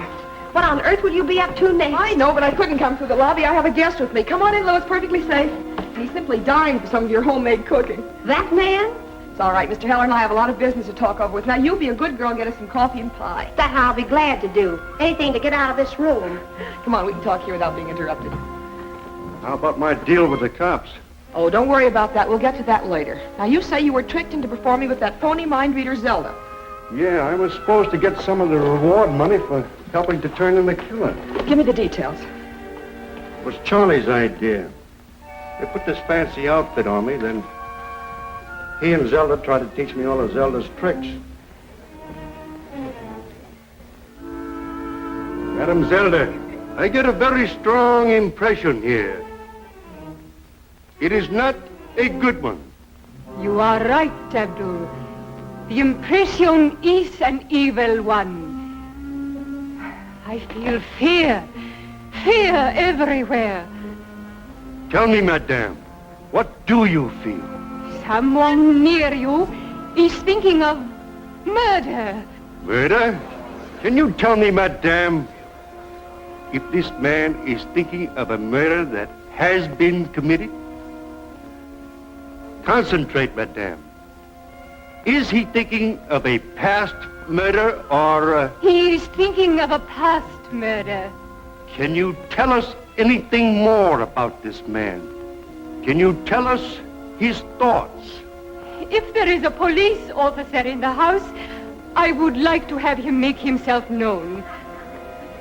I'm Lieutenant Farrell of the police department.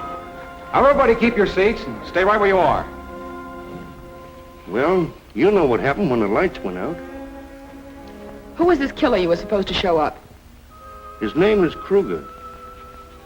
You know him. The mug that had us locked up in the cabin. He's the one that killed Zelda. And my brother Joe, too. Who does he work for? Maybe I'm telling you too much. I think I ought to save that little secret for a safe margin to deal with the cops. You know, just in case. What is this, the third degree? Maybe more degrees if you don't tell us where Brenda is. I know she was here. Now, come on, open up. We could take you down and lock you up. Oh, no, you can't. I tell you, Brenda went out for some tea. Timothy, don't resort to brutality. Here's a copy of the code numbers and letters.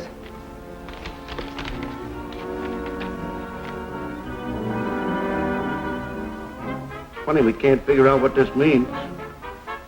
Say, Miss Starr, do you think Joe could have hid the money in that cabin we was in? No, Joe wouldn't hide the money in such an obvious place. My Aunt Ophelia used to hide hers in a cookie jar. Listen to reason, Chuck. Brenda's playing with fire. Now, come on, tell us where she went. Oh, well, all right, I'll tell you. She went to her apartment. What do you know?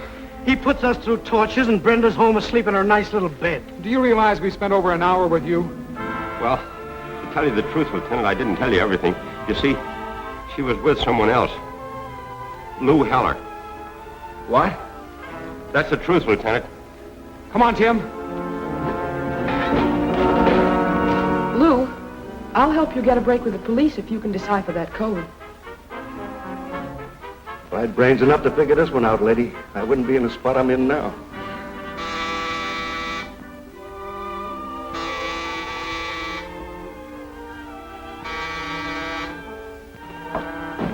What is it? Telegram from Miss Starr. Push it under the door. I'm sorry, lady, but you'll have to sign for it. Open up! Open this door! That's Kruger, the man I was telling you about. I know you're in there, Heller, and I'm giving you your last chance to come out. A breath of quick!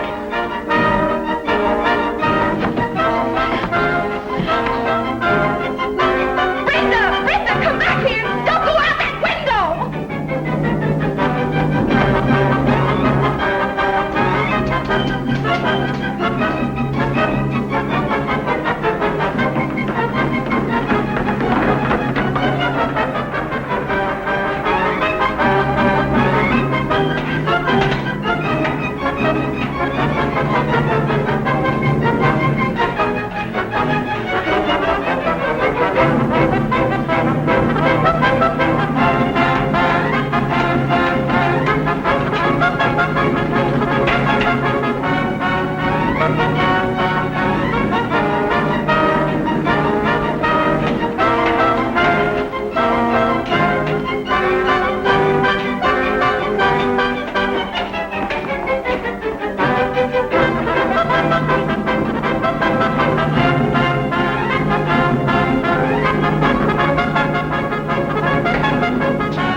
of Brenda's sacrifices and escapes from death to have been in vain? Have these killers finally succeeded in adding her to their list of murders? Be in this theater next week for The Mystery of the Payroll, the final chapter of Brenda Starr, reporter.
Brenda is hiding Lou Heller in her apartment to get his story before the police can find him.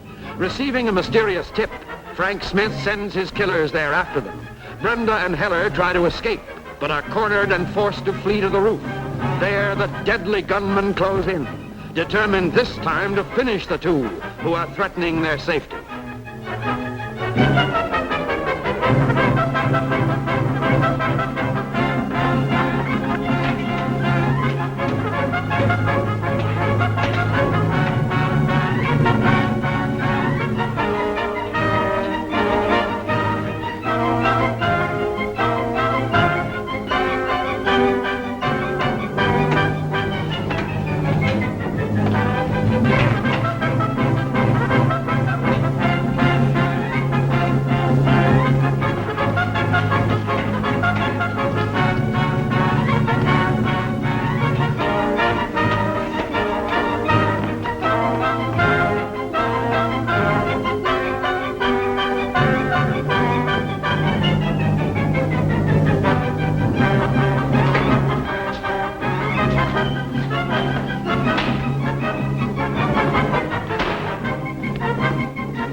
Cops, beat it.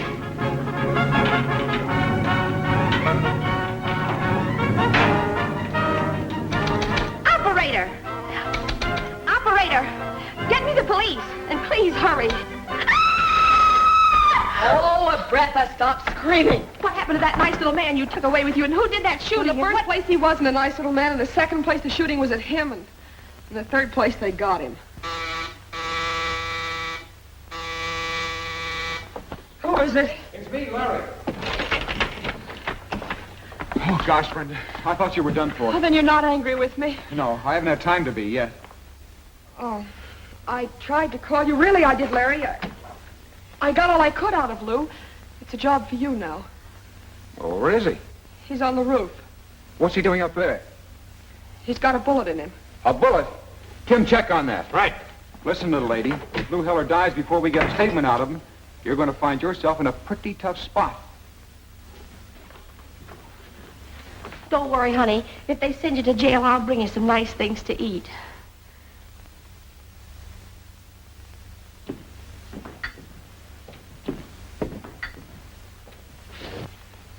Well? Brenda Starr had a bad fall. And Lou Heller, he just had bad luck. Well, the big boss will be glad to hear they're out of the way. He was kind of worried. What's he got to be worried about? You're the only one that knows who he is. It's the way he wants it, Kruger. That's not the way we want it. No? How do you want it? We've been talking it over between us. Oh, interesting. What did you decide? It's about time the big boss showed his hand. He'll show his hand when he's ready. And not before. Should I consider myself under arrest, Lieutenant? Well, you ought to be. But Lou Heller is going to live and talk. Oh. He gave me a lot of information. Did he tell you where the payroll money is? No, he didn't. Did he tell you who these men are who are trying to kill him? He told me who one of them is. Oh, well, now we're starting to get somewhere. You tell me about it on the way downtown. We've got to cook up a very carefully worded story for the morning edition. Bertha, you'd better cook dinner for two.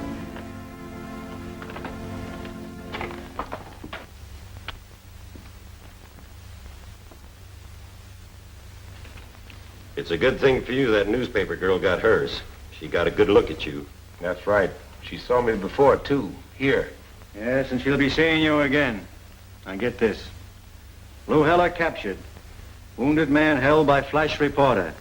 Police expect to get important information from him when he comes to. You mean Brenda Starr and Lou Heller are alive? Well, what do we do? Suppose you tell us. You were the one that was going to tell the boss where to head in. Schultz, are you sure the Star girl can identify you? Yes. Then you're sure that the other man with Kruger last night is the assistant manager of the Pelican Club? I'm positive. His name is Schultz. That's right. I met him the night of the Zelda affair. You don't seem very much surprised. I'm not. Fits in with what I know and a lot I suspect. You mean about the Pelican Club? More things have been happening there than the law of averages allows. Why, I've known Frank Smith for a long time. Always thought he ran a decent place. Well, as far as we know, he does. There's always a chance that this fellow Schultz might be trying to put something over. Chuck, why don't you try it this way? Oh, that's upside down. Well, I know, but what can you lose? Hey, I wonder what would happen if you read it this way. Remember, when you spell it backwards, it spells M-A-1411. Hey, you know, that kind of sounds like a telephone number. Yeah, it does at that. Let me see that.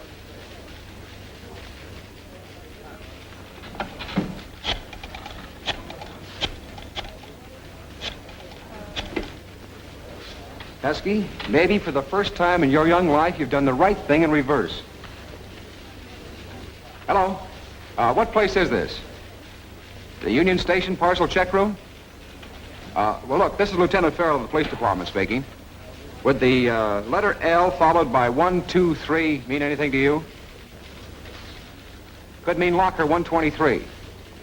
Well, look, open it up and see what's in it. No, that's all right. Go ahead. No, I'll be responsible. Lunchbox. Open it. No, that's okay. Well, what's in it? Lettuce. Oh, that kind of lettuce. And big bills, too, huh? Well, hold it for me. I'll be right down. Yeah, thanks. There's the missing payroll, thanks to Pesky. May I go with you? No. Oh, please, Larry. Mr. Walters? You'll remain here, Miss Starr. I'm sure Lieutenant Farrell will find working alone a welcome change. Bye-bye. Shoot!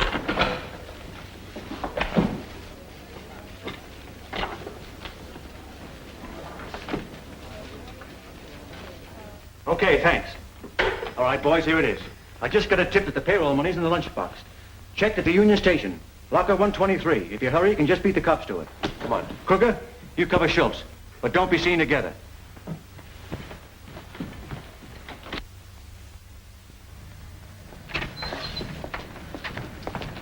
Mr. Walters is going to can us? Sure, he said not to go out. He said we weren't to go with Larry, and we're not. Then where?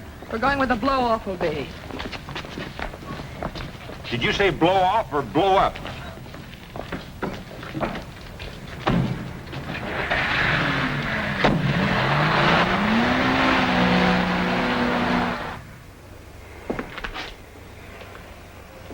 Yes, sir? I'd like to have a package in locker 123, please. Where's your claim check? Right here. Get it quick. Yes, sir.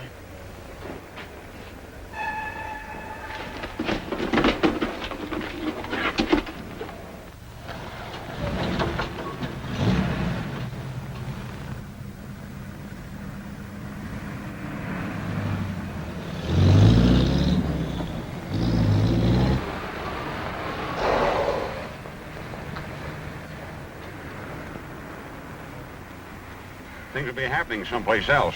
We're just wasting time here. Well, we'll wait and see. Okay. Did he have a claim check? No, sir. Well, what'd you give it to him for? He pointed a gun at me. How long ago was he here? Oh, about 20, 30 minutes. What did he look like? Well, sir, he was kind of heavy set, about 5'11" and weighed about 190, 200 pounds. Are you sure about that description? Yes, sir. And he tore the check off the bag and walked away with it. Okay, thanks. Chuck, wake up, wake up. Huh? What's the matter? Do you suppose that man has the money wrapped up in that paper? Well, how should I know? Well, I'm going to find out. Oh, I got a hunch we shouldn't.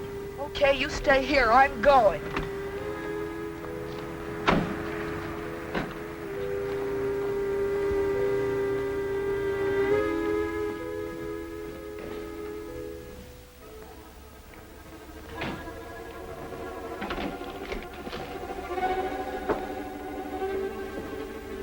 Good work, boys.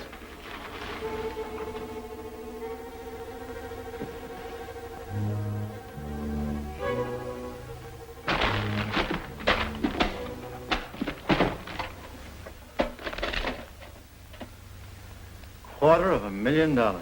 Let's split it 3 ways and get out of here. Say, what's a third of a quarter? 12. Well, how much is that? Now, look, the boss told me to report to him when we had it. He's got to get his cut, you know. Wait a minute. We took a lot more chances to get it than he did. Give him half of your third. We'll do what he says.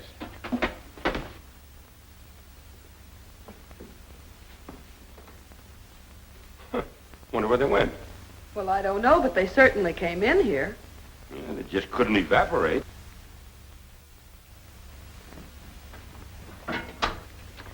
Hello, boss. Frank speaking. Yeah, we got the payroll dough. What'll we do with it? Bring it to me, Frank, at the place I told you we would meet if necessary. Have the boys cover you from another car. Start right now. Very well. Hey, wait a minute. Sounds like a swell chance for you to ditch us and get away with all that money. Yeah, and it don't sound right to me either. Democrat. What do you make of it, Chuck? I can't figure it out. Swanky looking joint, all right. Don't care how they burn electricity either.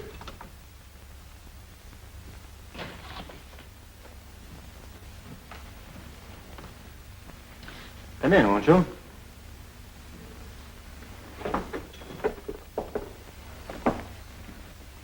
If you don't mind, I'll just wait outside here. Get in here.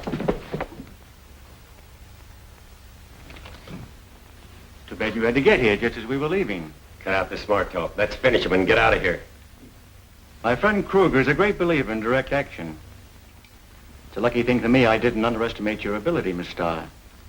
It's a shame that your greatest story will never appear in print. Come on. What are we going to do with him? Leave him here, of course.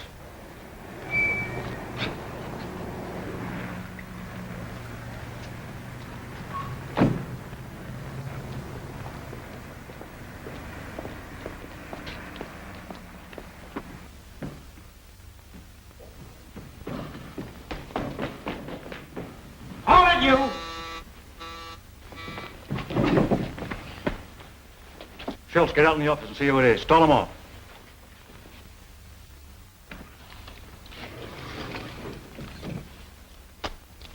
Turn him over to one of the boys, Tim. All right, get over there. Both of you.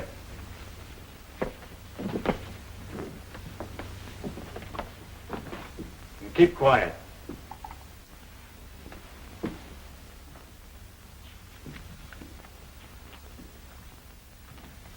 Good morning, Lieutenant. What can I do for you? Is Frank in? No, he isn't. He won't be in till about 6 o'clock tonight. You see, he had a lot of outside business to attend to today. Well, it doesn't matter. I just want to talk to him. I guess it'll wait. Tell him I'll see him later. I'll do that, Lieutenant. So long. Goodbye. I'll be right back, Kruger.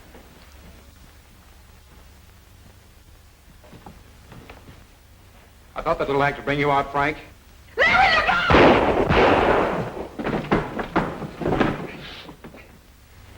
Nice shooting, Tim. Yeah, but I thought Don't believe everything you hear. Don't blame Schultz. He had to play ball. Bring him on here, Chuck. Here's a souvenir for you. Thanks. It was smart of you to drop that bag where I'd find it, Brenda. Gave me the right angle on this setup. The payroll money's in there. What have you got to say, Frank? I'll talk only to my lawyer. Well, that's your privilege. Take those two outside, Tim. Hold them out there, Tim. I want to get a picture. What's on your mind? If I tell you about the big boss, what's in it for me? Well, that's up to the district attorney. If your talk is worth anything, I'll put in a good word for you. Come inside.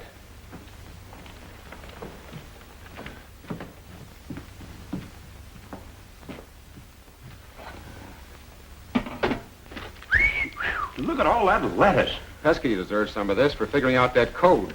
You know, why couldn't I have figured out that code? Because it was too simple. Oh, we were all trying too hard, Chuck. Now, what is this about that big boss? Well, nobody knew who he was but Frank, and he never told us. He always talked to him on the radio here. Let's see it.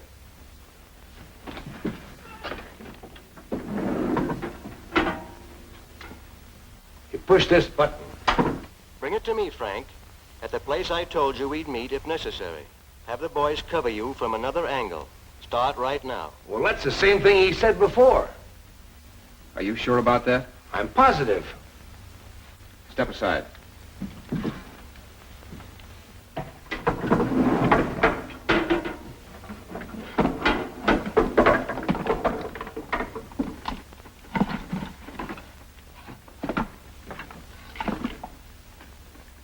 Here's your big boss. What? Just a coil of magnetized wire that'll record and play back the human voice. Oh, don't give me that stuff. That's impossible. Oh, no, it isn't. You ought to read the Daily Flash. We had a special article about it in the Sunday Supplement about a month ago. See, that's probably where Frank got the idea. But Frank asked the questions, and the boss answered him. Now, how do you figure that? That's easy. Frank knew both the questions and the answers because he did it all himself. And Frank was the big boss all the time. That's right. He tried to make you think there was a big shot somewhere to keep you boys in line. Why, that... Save it for the DA. I'll do plenty of talking. I got a lot to say, too. Good. And you can start right now by telling me where you got the tip-off that the money was at the Union Station. Frank got it from the Daily Flash office. From my office? That's right. Oh, it looks like this isn't quite finished yet. Take care of the money, Brenda. Let's go. Go away.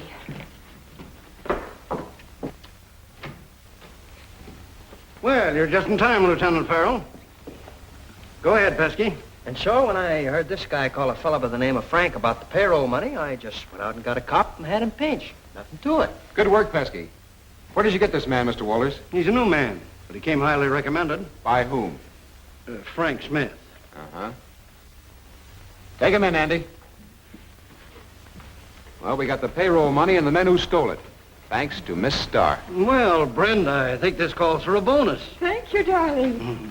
And speaking of bonuses, there's one for you, Pesky. Well, gee, thanks, Mr. Walters. Chuck, this is what a bonus slip looks like when it isn't torn up and when it's signed. Pesky old pal, did you ever shoot craps? I don't think so. Well, I have here what is known as 2 square bones.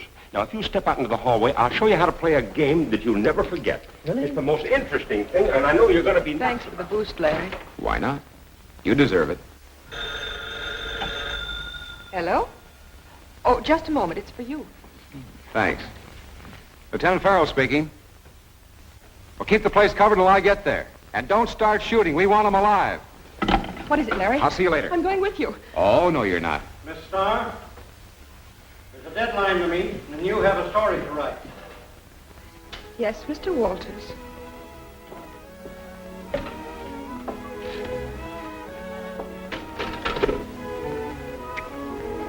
That's for being a good girl.